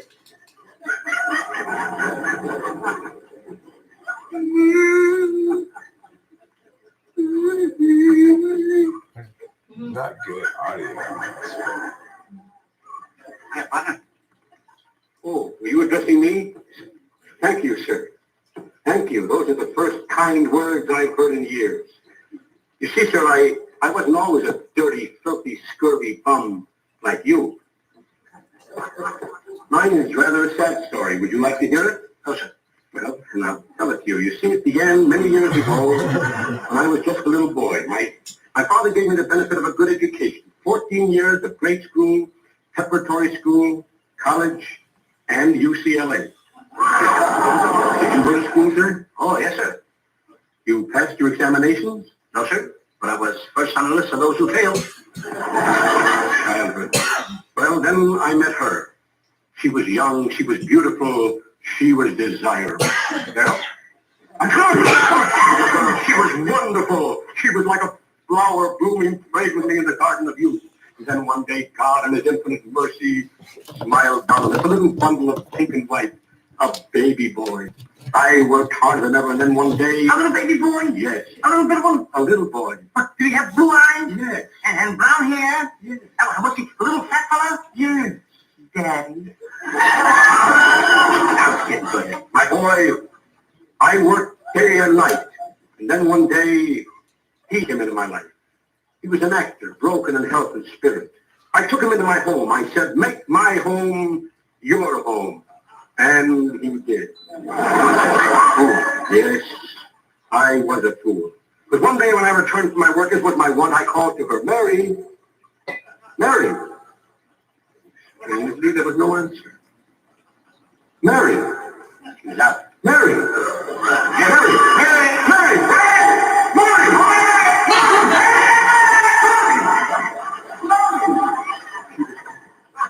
She was gone.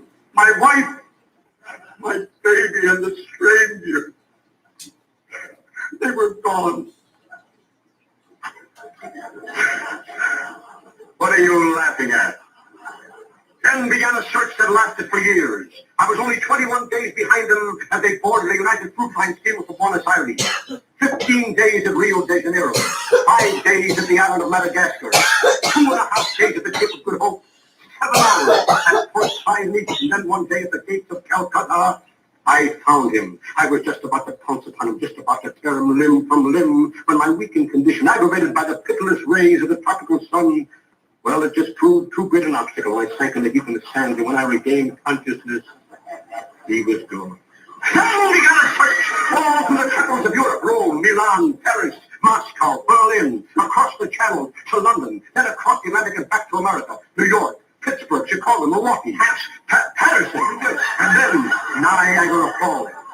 Finally, at Niagara Falls, I found him again. He was standing there with his back to the falls, all eternity behind him, and retribution finally staring him in the face. When I saw him standing there, the man who had ruined my life, the man who had stolen my wife and my baby, the man who had made of me a miserable wanderer over half the face of the earth. When I saw him standing all the years of suffering welled up within me and was murdering my heart.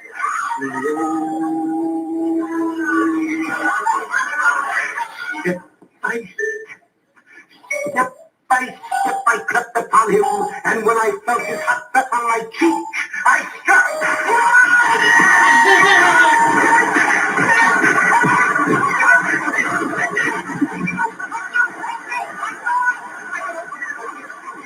The kind face. Excuse me, I forgot myself. I'm so weak. No fault. I've done the same thing about to put the guy at Niagara Falls. Niagara Falls! When I saw him standing there, Hello. I'm gonna get it again.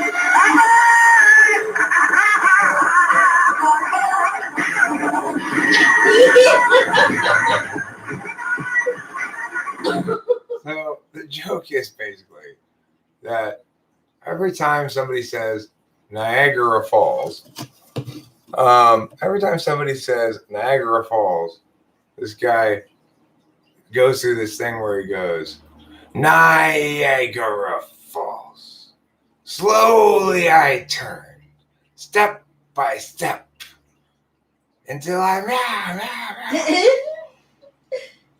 So anyway, that's the Niagara Falls bit. I like that. Thank you for showing us. There's a variety of renditions of it, actually. Like I saw when I Googled it that it wasn't just Abbott and Costello who did it, but Three Stooges did the same thing. I think theirs is probably the more famous version, you know? Slowly I Turned is a popular vaudeville sketch wherein a character is relating a story and is triggered into violent outbursts when the listener inadvertently utters a triggering word or phrase. Versions have been performed in movies on television.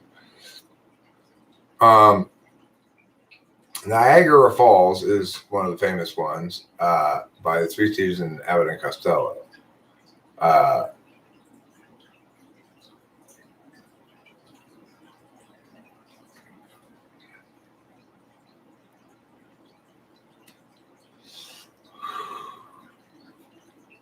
And in Dead Men Don't Wear Plaid, there's a homage to it with the expression cleaning woman. Do you remember Dead Men Don't Wear Plaid, Rachel? We watched it. Yes.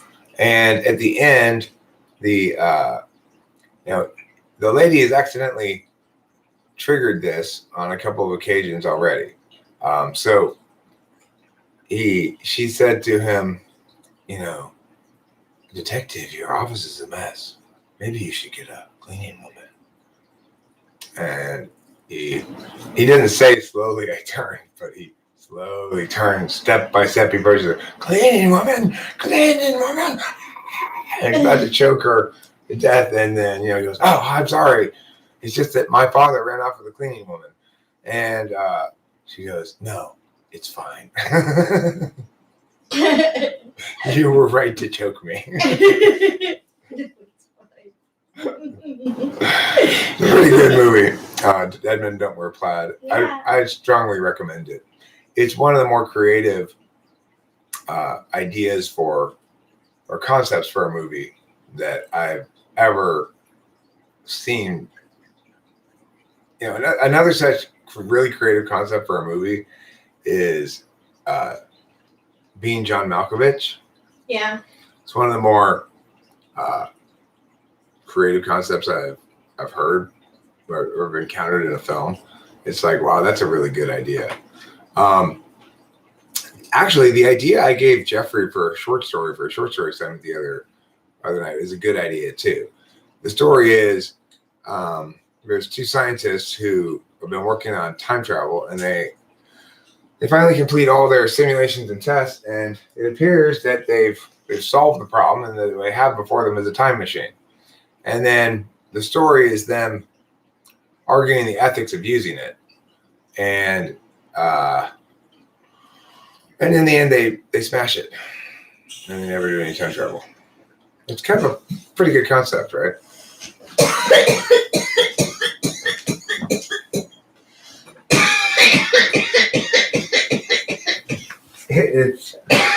It's very much anti-SE, right? It's an anti-SE story.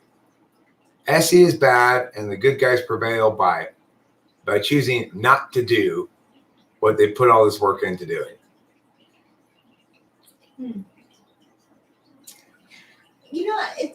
It's interesting, like SE. Yeah, fuck SE. Says the SE dog.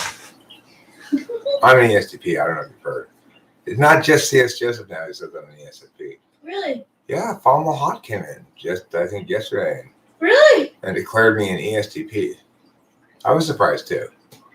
I thought I was an ENTP this whole time. Yeah, the whole time. I thought you were too. Legends Fall, turns out we're the same type. And Genexial, turns out we're a couple of STP bros. We play Fortnite together pretty often. I don't know. I have a hypothesis, which is the best you could call it, if that. I have no concrete reason to believe this except for my intuition. So if this is false, I apologize for even floating it, but I think it's safe enough to float it with that disclaimer. I have a hypothesis that perhaps that individual had been sober for some stretch of time, and that the other day represented him going off the wagon. That it's not simply one drunken phone call, but rather, like, you know, if one day you see me come on here and I'm drunk, that's not one drunken live stream. That's my whole life is about to fall apart. So it's a whole different kind of creature. Now, is that true of him? I don't know, but that's my instinct.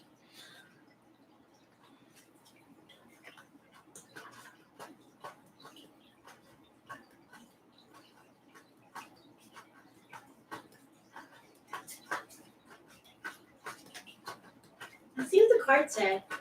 Sir, why don't Rachel's got to pull some tarot for Oklahoma Hot. This is our new tarot deck. Have we showed it to everybody yet? No, we haven't. And when Rachel and I went to get weed last time, it was an opportunity. Oh, I didn't ever put that video up. I have a video I need to make of Rachel and I going to that same store that I went to by myself the other day with the cool art in it. They had totally new art up, which is nice. It's like, wow, they switched their art around a lot.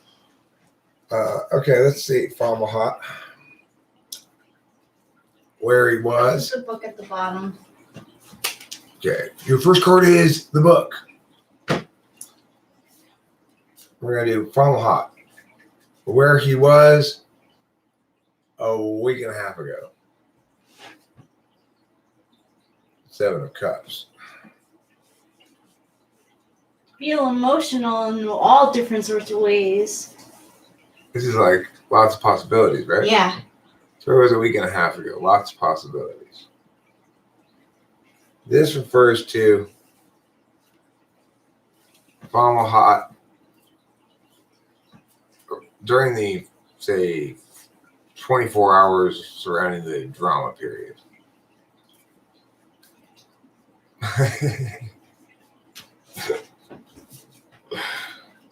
But you don't like those pictures in the dentist's office?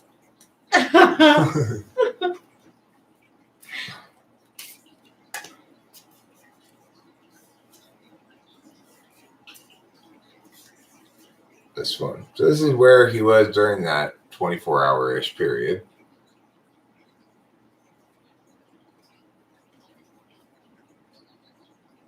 Ace of Swords. Mm-hmm.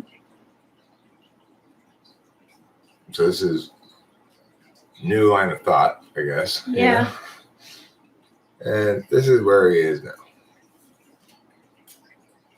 This one. 8 of Cups. This is a journey card. Journey card. Mm-hmm.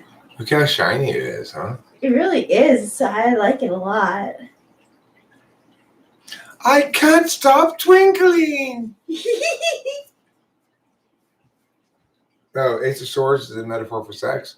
It is between me and Rachel. Yeah. I refer to my penis as the Ace of Swords. Yes. Eric, what can I do to help people understand that manipulation isn't intrinsically bad behavior? Encouraging or discouraging someone is good or bad, depending on the behavior you're talking about. Okay, but that's not what makes it good or bad. That assumes you're correct about your interpretation of what they ought to do. So what makes something manipulation versus non-manipulation is the level of informedness of the person you're dealing with. So a person who's making a fully informed choice is not being manipulated at all. A person who you are doing mia because you can anticipate that they're going to respond to it like mia because they're not aware of mia, that comprises manipulation. Now, whether or not it's bad or good, then at that point, is dependent on the specifics of it. Like, for example, I did manipulation when I went to the DMV to get my new plates. You were supposed to return your old plates before you get your new plates. I couldn't find my old plates. I didn't think I had any old plates. Oh, I'm gonna have to poo real soon. And it turns out they were underneath the paper that they put over the plates. You know, put a paper that says like the dealership name, like Long Beach Mini, on the back plate. And I assumed that was all there was there. And actually, the plate was underneath it. So when I went to the DMV, I didn't have the plate I was supposed to turn in before I got my personalized plates. And I played confused old man. And I got my plates anyway without turning it in. That's manipulation. Do I feel bad about it? No, because in that instance, I feel there's no.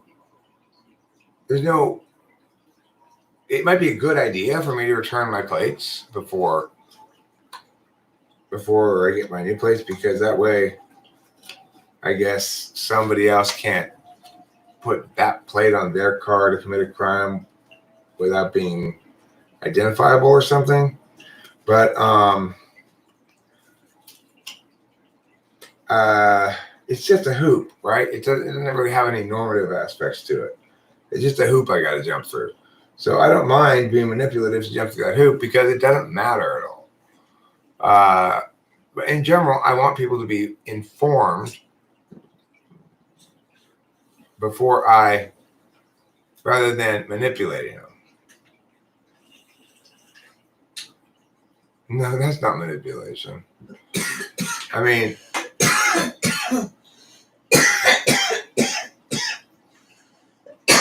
I'll cover the topic more when I'm done pooing. I have to go inside and poo now.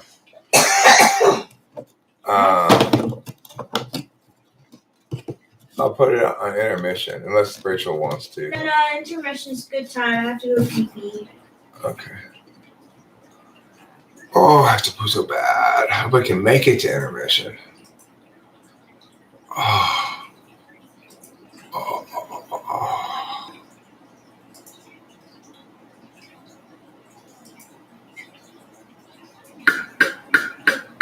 Gerald has a thought.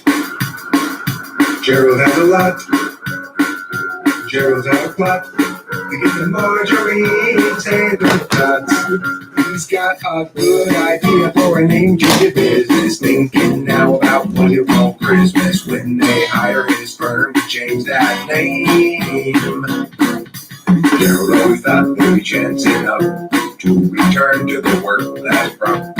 He'd get back to it eventually.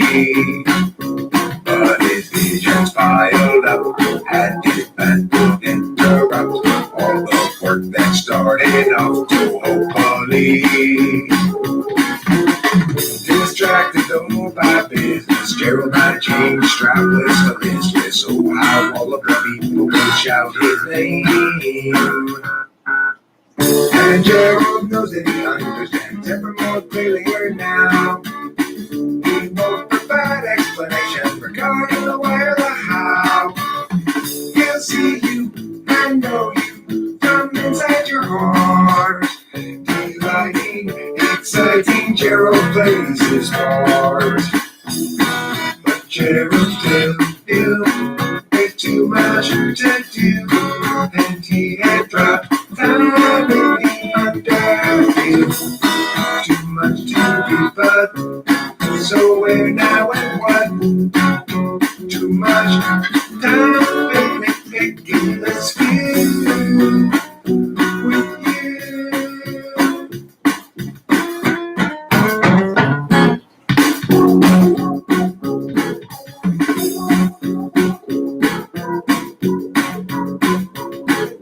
Vision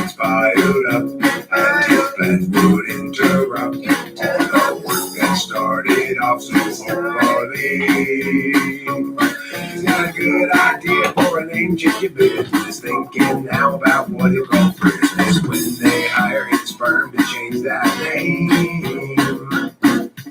And Gerald knows he understands ever more clearly now. He can provide explanations regarding the why or the how.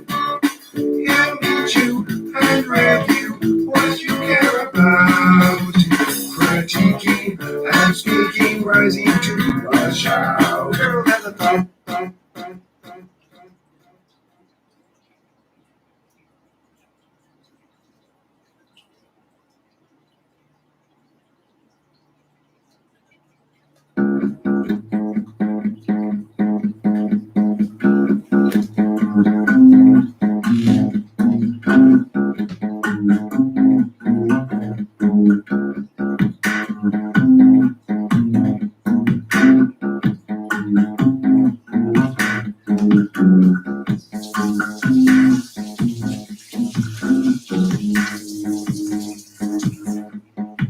So get up, Eric, quit your bitching, cooking showtime in the kitchen. Be alive and start to roll. You won't arrive if you don't go. The sun has rose, the bread has risen. This user's nose will choose this dripping. I'm up all night, but I ain't tripping. I'm making corn.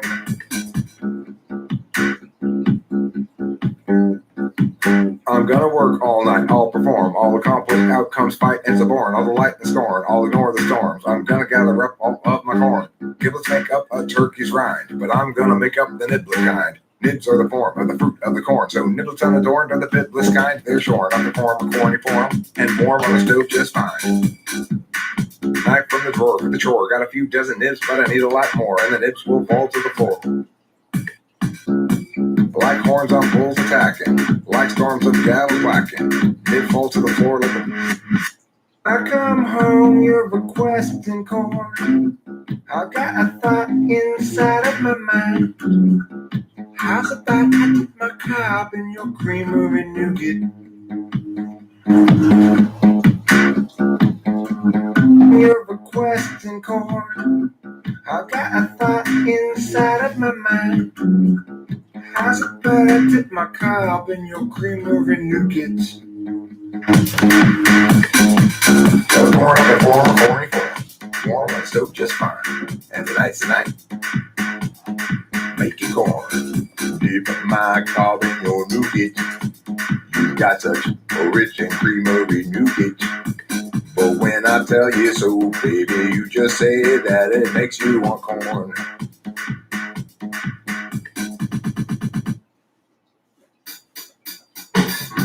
How you European doing? How you Europeans fine? Are you Europeans coming over here? Are you European niggas Europeans come over here every day. They say, hey, Eric, what you doing today? I said, I'm gonna play. Would you like to play? This ain't no say. Could I take a page to pay? You are from France, I suppose. That means you kind of like to do those kind of things where you make very little sense. But you sing and you ring the doorbell when you bring your cake over. It's really good. You French know how to make good. Emily's a lady who makes eggs into hats. She'll make you a hat that's made all out of eggs. I want my hat on all of my eggs, but I would like to wear it on my legs. She will make me a leg hat too. She'll say, here's a leg hat made out of eggs for you. Things sticking from the bottom of your torso all the way to the ground. Look at my little legs. Abraham Lincoln has surely found his man. Cause you're all leggy.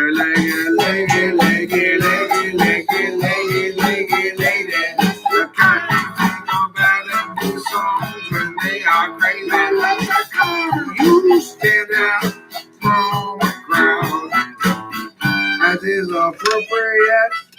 Given that your legs are loud with legginess, it's only fitting you should stand up, falling from the office. Say, hooray,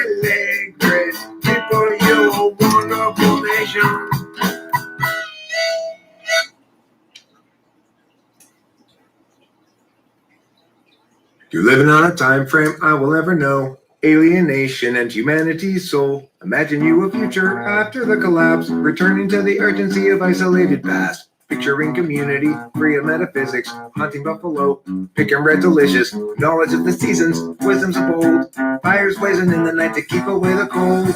Hostility is kept at bay. Hostility is kept at bay. By what you think is in the way. By what you think is in the way of life as children of the land. With an agave weatherman. Imagining a history never could have been. You lecture at the college, advancement is a sin. Lamenting disconnection and every corporate act. Asserting all your feelings and ignoring all the facts. Hostility is kept at bay. Hostility is kept at bay. By what you think is in the way. By what you think is in the way of life as children of the land. With an agave weatherman. You find modernity just so banal. Wish you had been born any time but now. And your experience won't run afoul. Visualize nobility sipping on some port, or tribes of peaceful savages in beautiful comport. But few of history's people ever thusly did comport, cause life was nasty, solitary, brutish, poor, and short. Hostility is kept at bay. Hostility is kept at bay. By what you think is in the way. By what you think is in the way of life as children of the land. With an agave weatherman. With an agave weatherman. Kyrus? Once I was asked long ago by some grown-up folks who just wanted to know what job did I want once I did grow up. Did I want to be a dentist? I'd like to be a rapping man. Stand on the stage, grabbing some fans, dancing, stamping, clapping their hands, and proclaiming their devotion to this rapping man. Years later, are you ever going to grow up? Maybe do the adult thing. But jobs and work and occupation, office, vocation, labor, bring home the bacon. I'd like to make something appealing, but I have to admit I've got a very low ceiling. My desired field of work endeavor.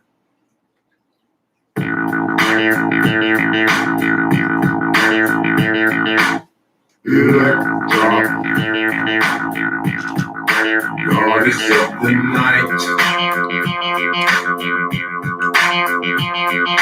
Heathen of electric lights.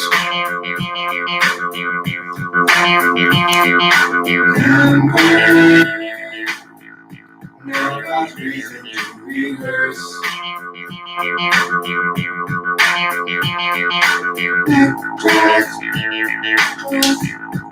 He's surely just the first.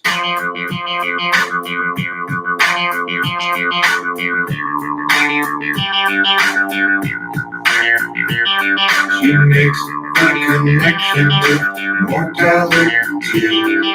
Takes the direction as morality. Makes the confession circumstantially. She starts a fight. Electra, goddess of the night. Bring on the future, bring on the now, bring it on. Show us where, tell us when, show us how. Electra, goddess of the night. Electric, with artificial light.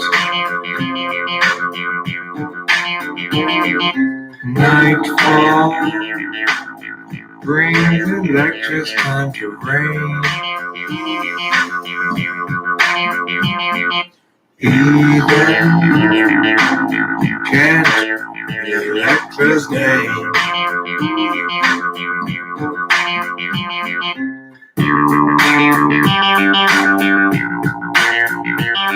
She makes the connection with mortality.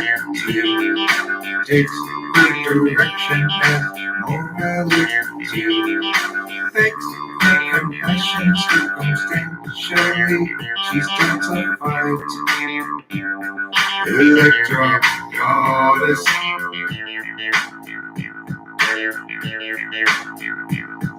Electra goddess of the night.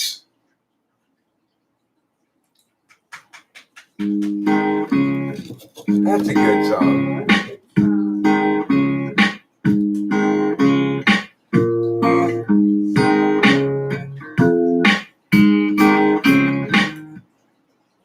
I mean, what you say there, Sean, is interesting because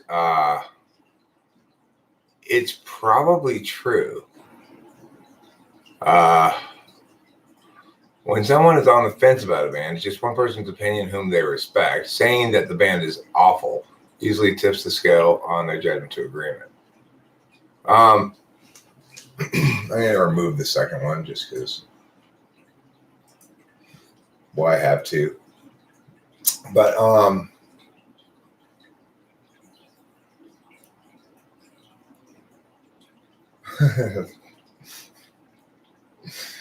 Sean O'Neill, that's a funny thing to say. Falsify and manipulate are synonyms. You might say that falsification is a form of manipulation.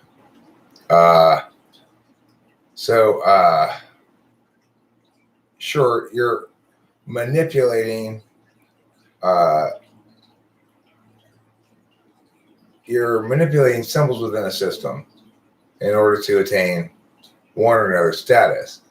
But in that case, it's really testing, right? It's the key thing that's being done in falsifying. Whereas with manipulation, it's attempting to attain an outcome. So the difference is one of deliberation versus interface. What you're saying, Sean, is basically that your dominant function is not fundamentally manipulative. There's nothing wrong about interfacing as a means of interacting with other people. That the FE DOMs are not unavoidably manipulative because they're FE DOMs. And I would agree with you on that. Well, I agree that your desired outcome is good. And so being aware that I can think of one, right, which I'll tell you in a second that I use as an example.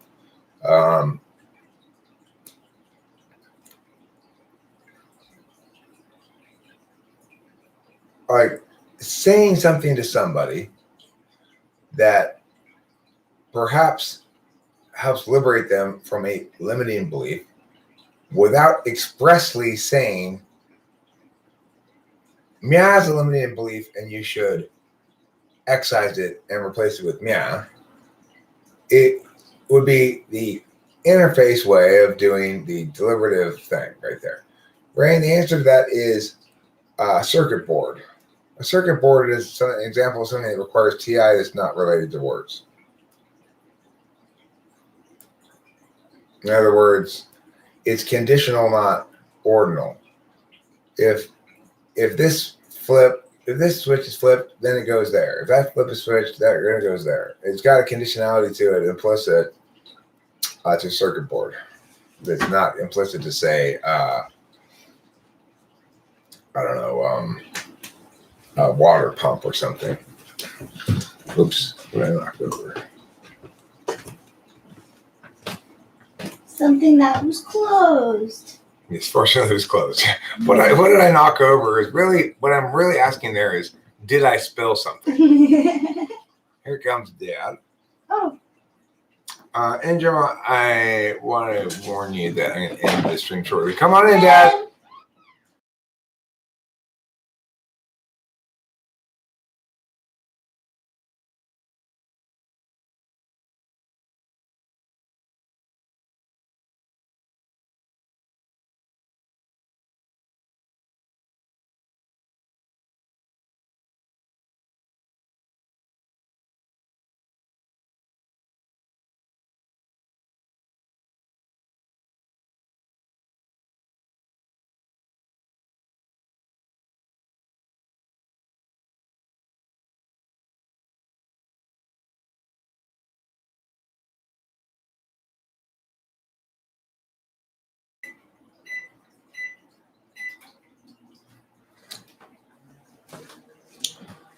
I'm going to include diminished capacity in my growing list of funny things one might ask a dominatrix to say to them. Right? Like, tell me I'm of diminished capacity. I can't take you seriously. You're of diminished capacity. Oh, yeah. Ooh.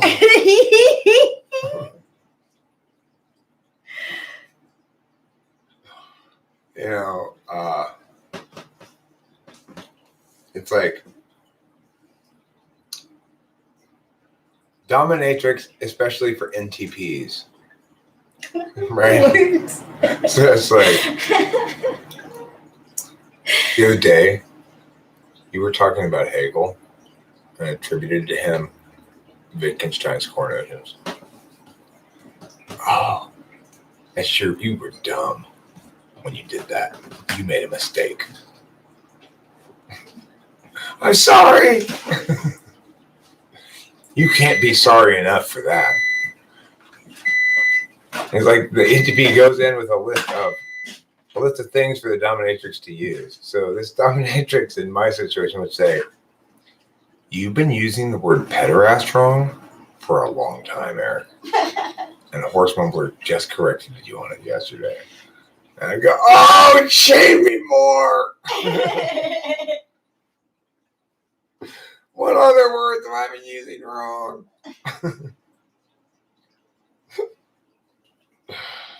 I guess like an INFJ dominatrix would be like, you know nothing about life. I think they would say, you were so awkward and failed to pick up on everybody's cues the other night. Oh my god. Everyone was That kind of really being would like, piss giving me you looks, like facial expressions, like, and you were just oblivious to it. Right? It's like, oh yeah. Oh.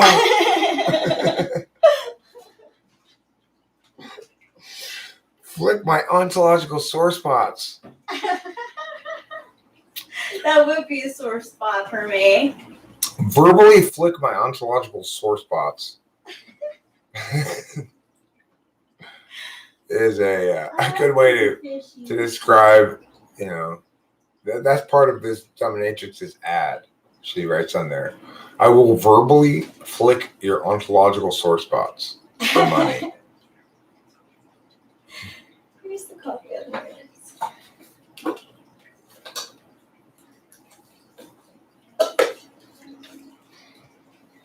You make jokes about it, but you're always knocking shit over, Eric. Makes me lose respect for you. Who said that? This Oh, dominatrix. the dominatrix? Oh, Yeah. It is her job. And I say, oh no. But instead, by some mechanism, it's converted into sexual arousal. It's like, not personally being a fan of the dominatrix. I don't have experiential understanding exactly of how that works, but I guess it's an extension of the general power dynamics of sexual intercourse, you know.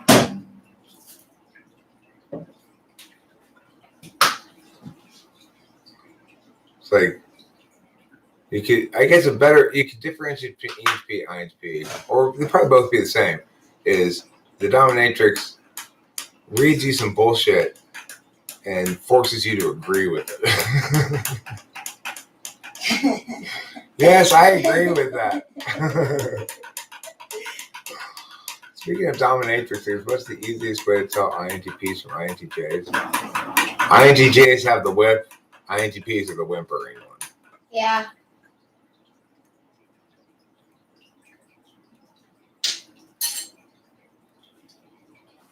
I think INTJs are probably the most likely of all types to be dominatrixes. Doesn't it seem that to you? INTJ? Like, yeah. Yes.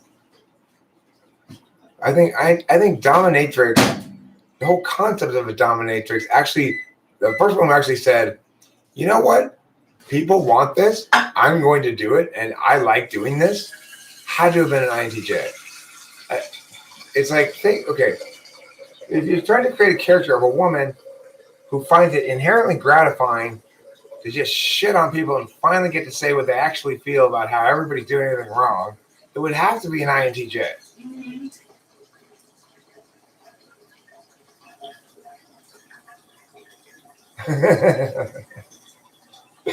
Nexio, good joke. Really good joke. I'm always surprised when the ISTP pulls up the good joke. Nexio says, INTP wears glasses. Don't you watch Frank James? That's a nicely layered joke because, of course, Frank James is an INFJ. So at first it confuses you for a second, then you realize, oh yeah, every time he plays an INTP in any of one of his videos, he puts on glasses. He does. That's a very intuitive joke there. It's clever.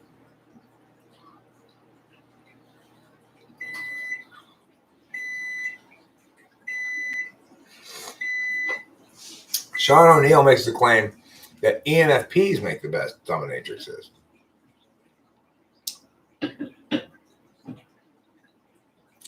I would guess that any DOMs could best fake being dominatrixes because of the facility with words, but I suspect INTJs would most get the actual enjoyment out of it. Like, I love watching you be hurt. Finally, there's some consequences for everyone's continual wrongness. Yeah.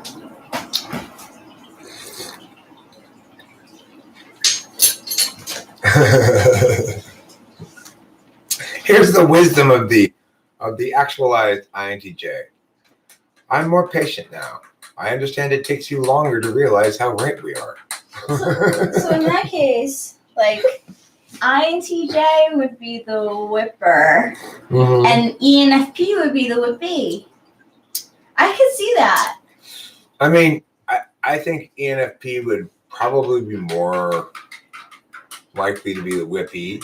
Yeah. But I'm just saying that I would agree with Sean that any DOM could be a very effective dominatrix because they'd have access to a lot of language stuff. But I would suspect that most people who want to be dominatrixed aren't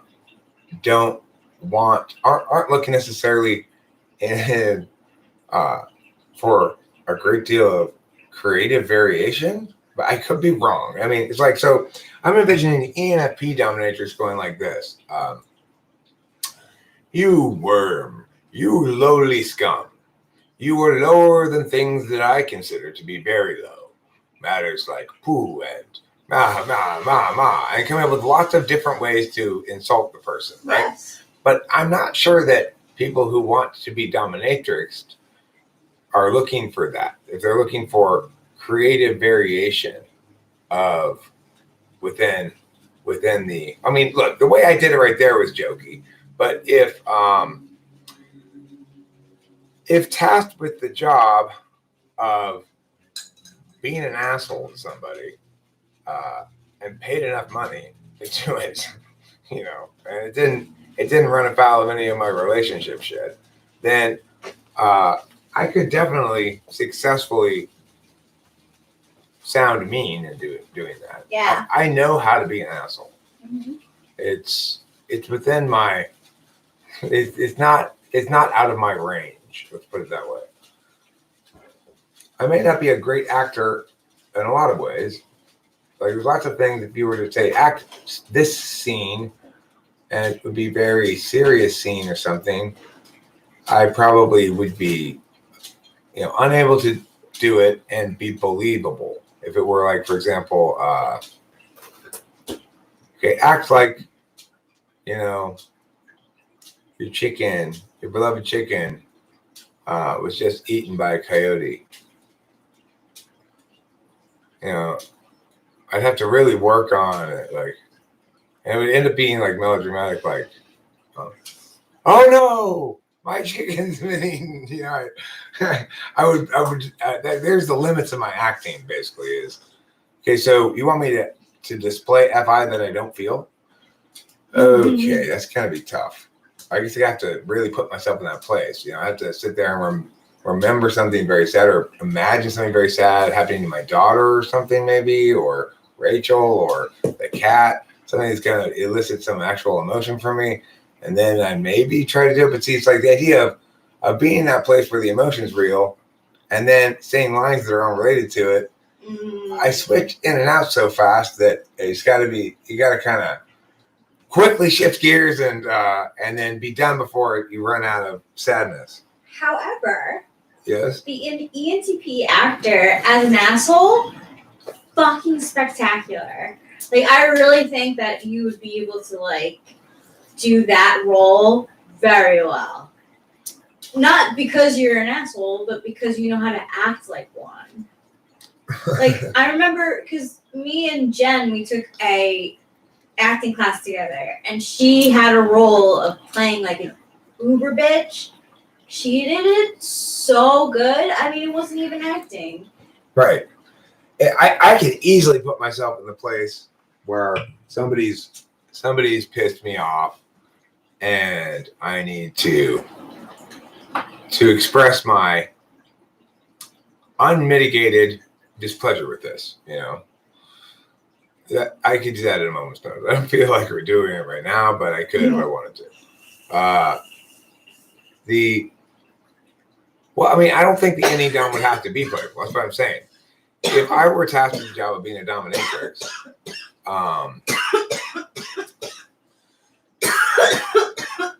I think an ENTP would be better at it than an ENFP, because an ENTP would be more businesslike about it in some sense.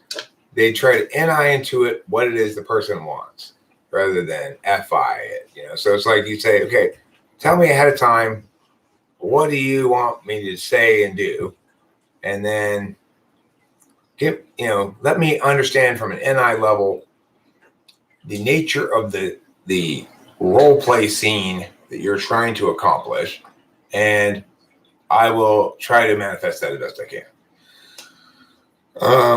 So where I think ENFP would insist on engaging FI in it in a way that's probably not appropriate.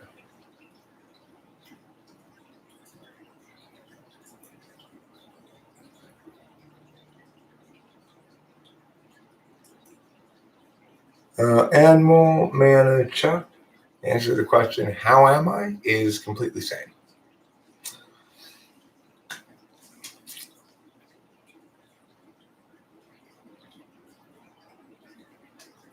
Yeah, okay. Grogu says, I can see an INTP woman being a good dom. Actually, any INTP seems like a good dom for the characters in the state. Possible. The thing is,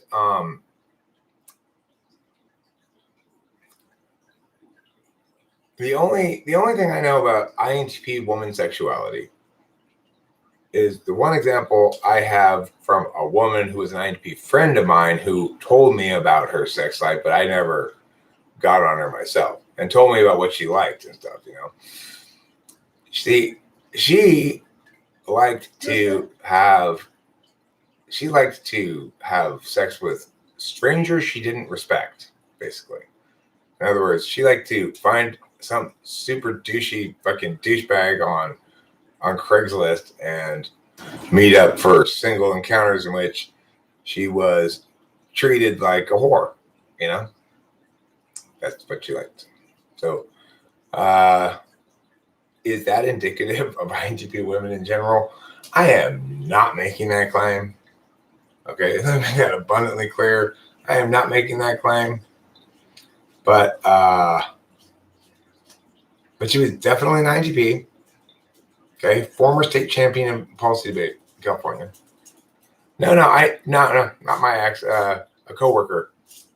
I'll not name names since I'm more time telling their sexual stories, but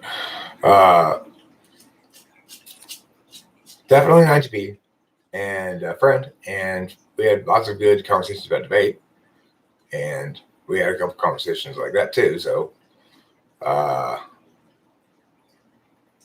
yeah.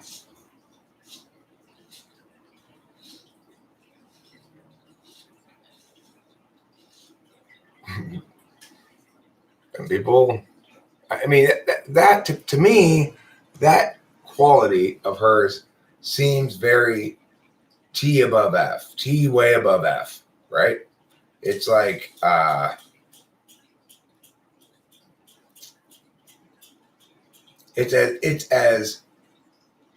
it's the complete opposite of FI, linking FI to sex. So interestingly, my little theory of people like their sixth slot in sex. Well, does that play out like that? NI. The thing I just described is an example of like an NI in sex.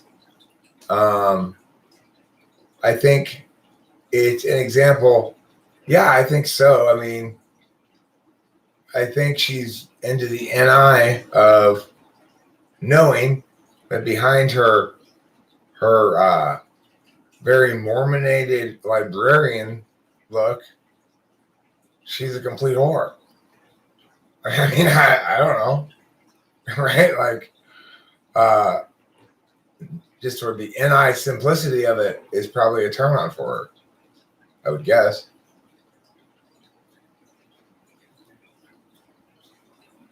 It's low SI. It's third slot, though. And I'm going to disagree with you, MJ. I'm going to disagree with you with this low SI because each event is distinct, unique, one-off, right? So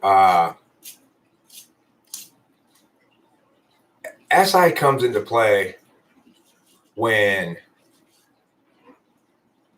it's like that thing that I'm talking about, her doing is an SI crapshoot. But probably both parties are going to be clean for the occasion. SI things come into equation when you get fussy about, low SI gets fussy about smells and stuff. Gets fussy about just grossness. However, sex is always the same amount of gross, basically. It's just, the story is different,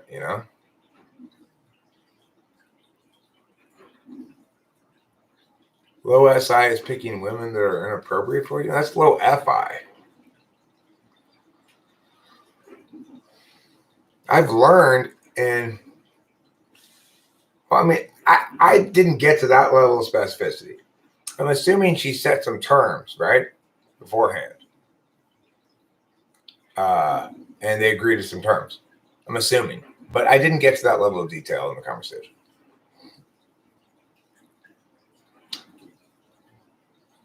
Well, Sean, what I'm saying, that's not how my fourth slot SI shows up at all. Not at all, right? So if, in fact, low SI shows up like that, that's definitely not me.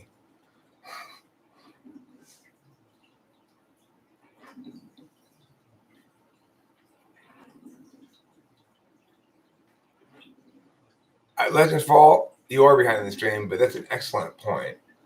Legends Fall, my favorite observations from Legends Fall are about my 8th slot SE. I always find them informative because I've always said, for a long time, I've said, the function I feel like I can meaningfully talk about least is SE. I have trouble talking about FI. It causes me to go into maple syrup time where the pace of my words gets slower and slower and slower the more I try to actually FI, I guess. And I'm sitting here silently trying to find words that answer the question about FI or whatever.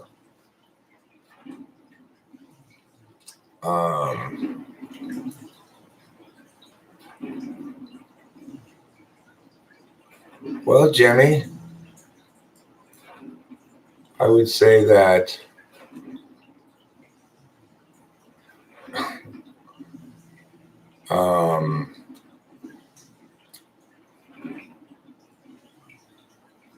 Obviously, I haven't committed my life to a theory of any sort.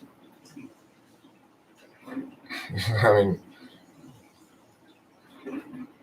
there's a lot of dumb things people say, but obviously I haven't committed my life to any such thing. As I've indicated on ample occasions, my life is committed to the way of correctness. That is my ninja way. Ninja? Yeah. Nice.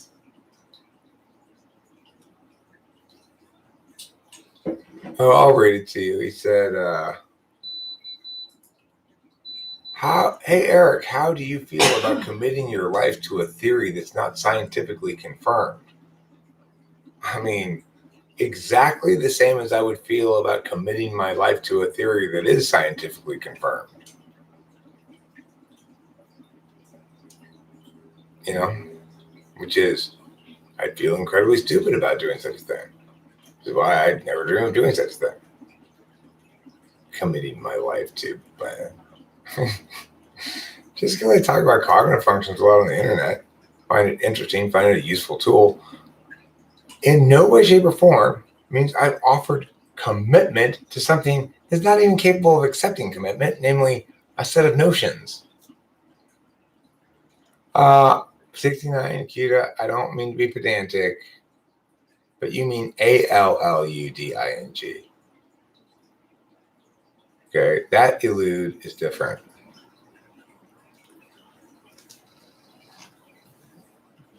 I know you need to learn to attack better. God, that's the thing that's frustrating. I'm here. I'm ready to be impressed. You know?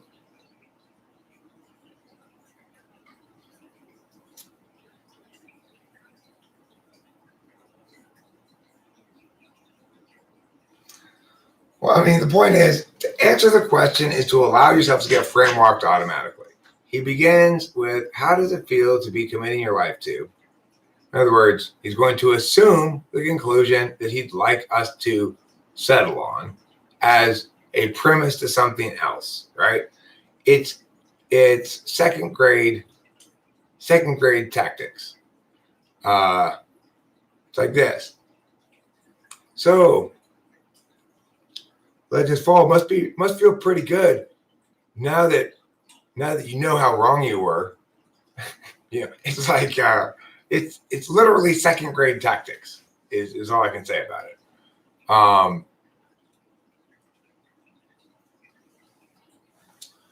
69 Cuda. So now that you realize that I'm so much smarter than you, have you changed your perspective on those things you were talking about? I mean, it's just like, no, yeah, no, you be wait, smoke coming out of my ears. No, come on, dude. Have an attempt. Have some. Put a little bit of effort into thinking about what you're going to say before you come in here and try to blast me. I'm waiting to be impressed. I'm here. I'm ready to be attacked. I'm looking for something good. It's true. So bring it. But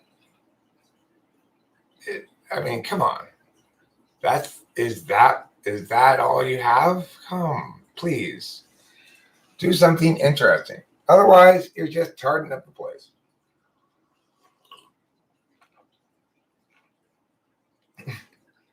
That guy should put a sticker on his car that says, just tarting up the place. Don't mind me, I'm just tarting up the place.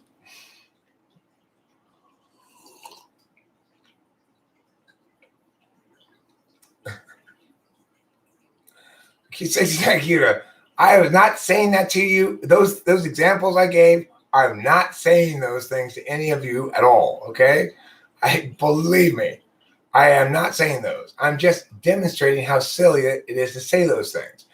To just, okay, like, it's doing this.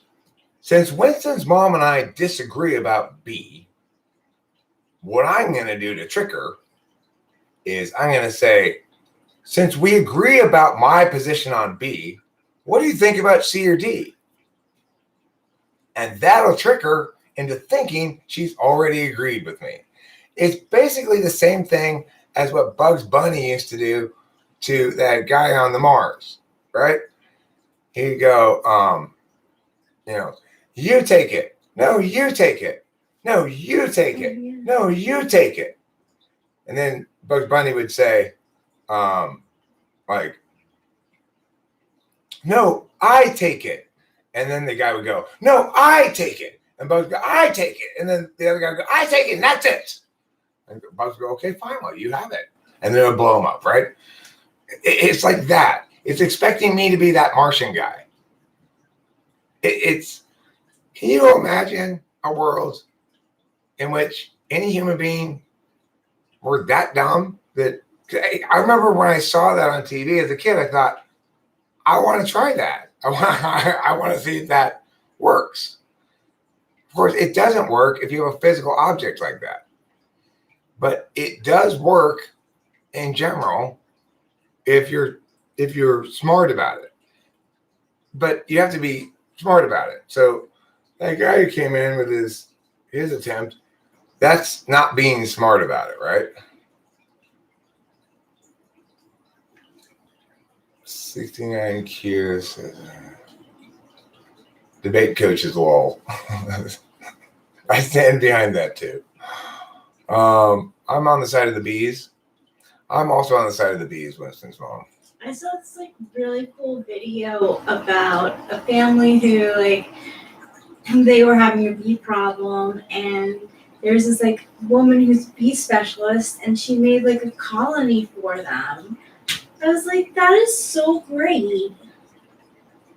SE is a hard function to put down, like TE. Maybe TE has something like hook to keep itself in place or something. If I'm TE and don't talk to me because my FE is away from me. I'm not nice when I TE mode. Yeah, I'm that way with SE. Well, like I said, this is a good way to think about our 8-slot function. Our 8-slot function is like a body of water. A body of fresh water. There are lakes, there are rivers, there are streams, there are ponds. And if you have a lake, if you're fishing at a big lake, then you're comfortable with there being other people fishing around the periphery of the same lake, some distance away from you, perhaps, maybe boating on the lake or whatever. Because it's a big lake and you got plenty of lake to access, all the lake you need to access. That's like your dominant function. Your 4-slot function is you've got a pond in your backyard, and you've got it set up right now that every time you feel like catching a fish and eating it, you do so in your pond. It always produces you a fish. But you're not a huge fish lover, so it gives your pond plenty of time to naturally produce enough fish to sustain the amount of fishing you do, and nothing more. So when somebody comes and throws a line in your pond, you go, hey. Well, they think it's a body of water. Even streams, more than one person can fish at. And you go, yeah, but this is my little pond. This is all I have, is this little pond. So everybody else just stay away from my little pond. I've got it set up right. It gives me just as much fish as I want. It produces new fish at the proper rate. I have to do the right amount of stuff to keep it alive. Like mostly it eats bugs that land on it. I just feed occasionally. I don't have to think about it much. It's perfect the way I want it. So and then here I see some kids hiking down to my pond with their fishing poles, and they're pulling out 2 or 3 trouts each. I'm just like, or bass, I guess would be in a pond. I'm like, bros, that's my fucking pond. Now these guys, now you fucked up the whole equilibrium of the thing. Put those fish back. I think that's a good way to talk about your 8-slot function. It's your pond. Don't fuck with someone's pond. All right, I'm going to have to go because I want to get some things done today besides just live streaming.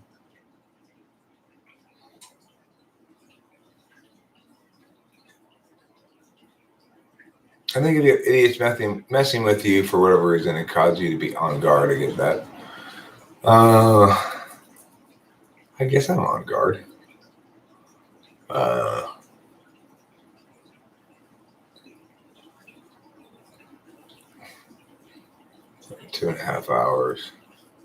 I guess I woke up later than I thought, or started streaming later. What did I do when I first woke up? Well, you had a conversation with Jeffrey's mom. I was watching some you.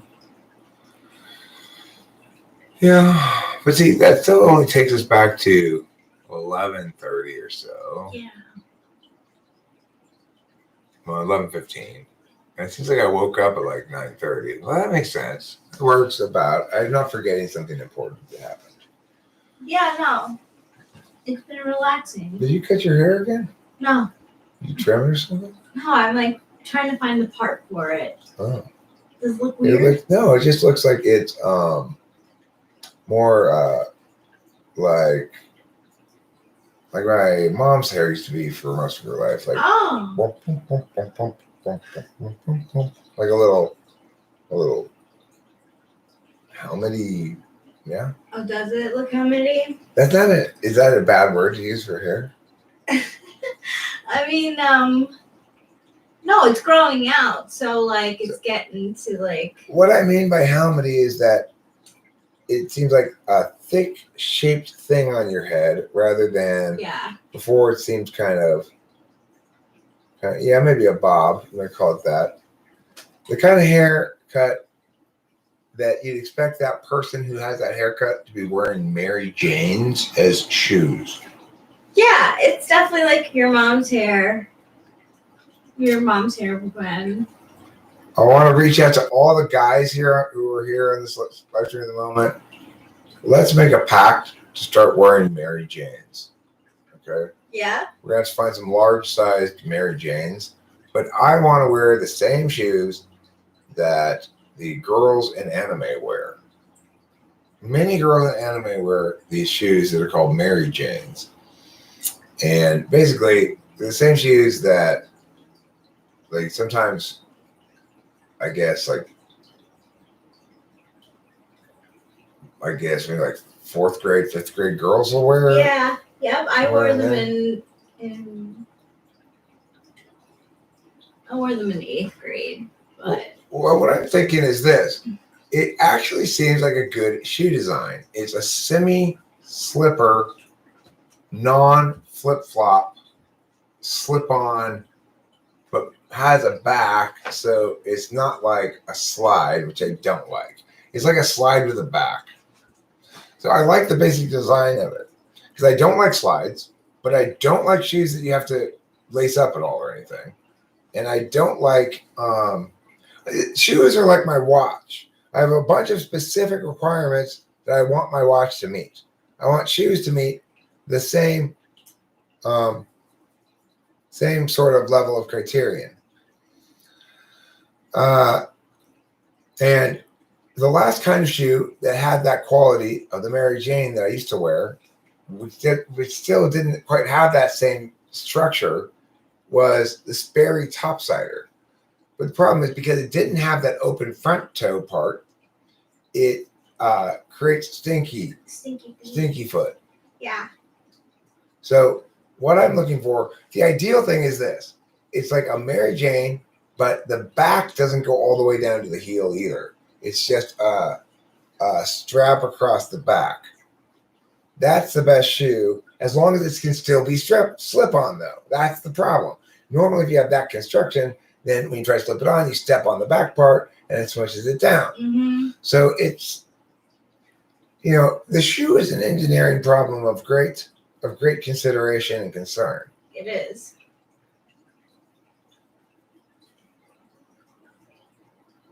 Now, have I begun to sell you on this idea of men wearing Mary Janes? Have I? Starting to make a little bit more sense now, isn't it? Right. Sean's already purchased a pair. He just went on Amazon and bought himself a pair. Nice. He encourages you to do the same. Now, Winston's mom says it's not ever a good idea to compare your girlfriend's hair to your mom's hair. No, I don't. You know what? My Actually, mom's got a hell of a head of hair. Yeah. She's old and she still had a lot of black in Yeah. it and a very thick head of hair for her age. Yeah. She's got good hair. She does have good hair. It is. I know when you mean that it's a compliment. Sean O'Neill, I'm constantly manipulating you in ways you can't even imagine. That sentence right there, my intended impact on you is so much deeper and more subtle than your understanding of my intended impact that it's functionally manipulative. But don't worry, it's manipulative for a good reason. And when you figure that out finally, that's the payoff.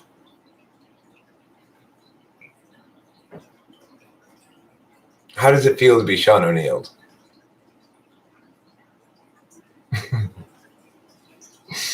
That's the thing you got to watch out for, Sean O'Neill, right? Is when you're saying you're manipulating people, you are saying, listen, bro, I'm not going to say any of this out loud, but this is what I'm thinking, bro. I can so more clearly understand your situation intuitively than you can, that it's best that I act accordingly to create a better outcome for you without your conscious and willful involvement than it is for me to tell you openly all this shit that I'm thinking. So you got to watch out for that, right? You got to watch out. Don't be like Eric. Don't be smug and sanctimonious. I do it for you, okay? I am the Jesus of smug sanctimoniousness. I'm smug and sanctimonious, so you can be forgiven for your smug sanctimoniousness, because you can both say, I learned it from Eric. And you can say, Eric's worse than me. And you can say, Eric says that it's his fault I'm smug and sanctimonious. All right? All right, yes, please, everybody go to Sean's stream. Sean, why don't you put a link to your thing? I'll wait until you do. Let me add you as a moderator briefly and wait for you to put some sort of link here and then on the stream. So what we're waiting for right now, if you're really impatient, yell at Sean. We're waiting for him to put a link. He's super slow about shit like that. Because you know what he does? I recommended he change this. He actually copies and types the link in one letter at a time onto Notepad and then copies that. Oh, he's done already. It's amazing. All right, so please do go check out Sean O'Neill's fine live stream. I'm going there as soon as I end this because might as well for a minute or two while I'm transitioning from, not from male to female, from thing to thing. So, all right, everybody, you see right there. Enjoy going there as I shall shortly. And Sean, have a good stream.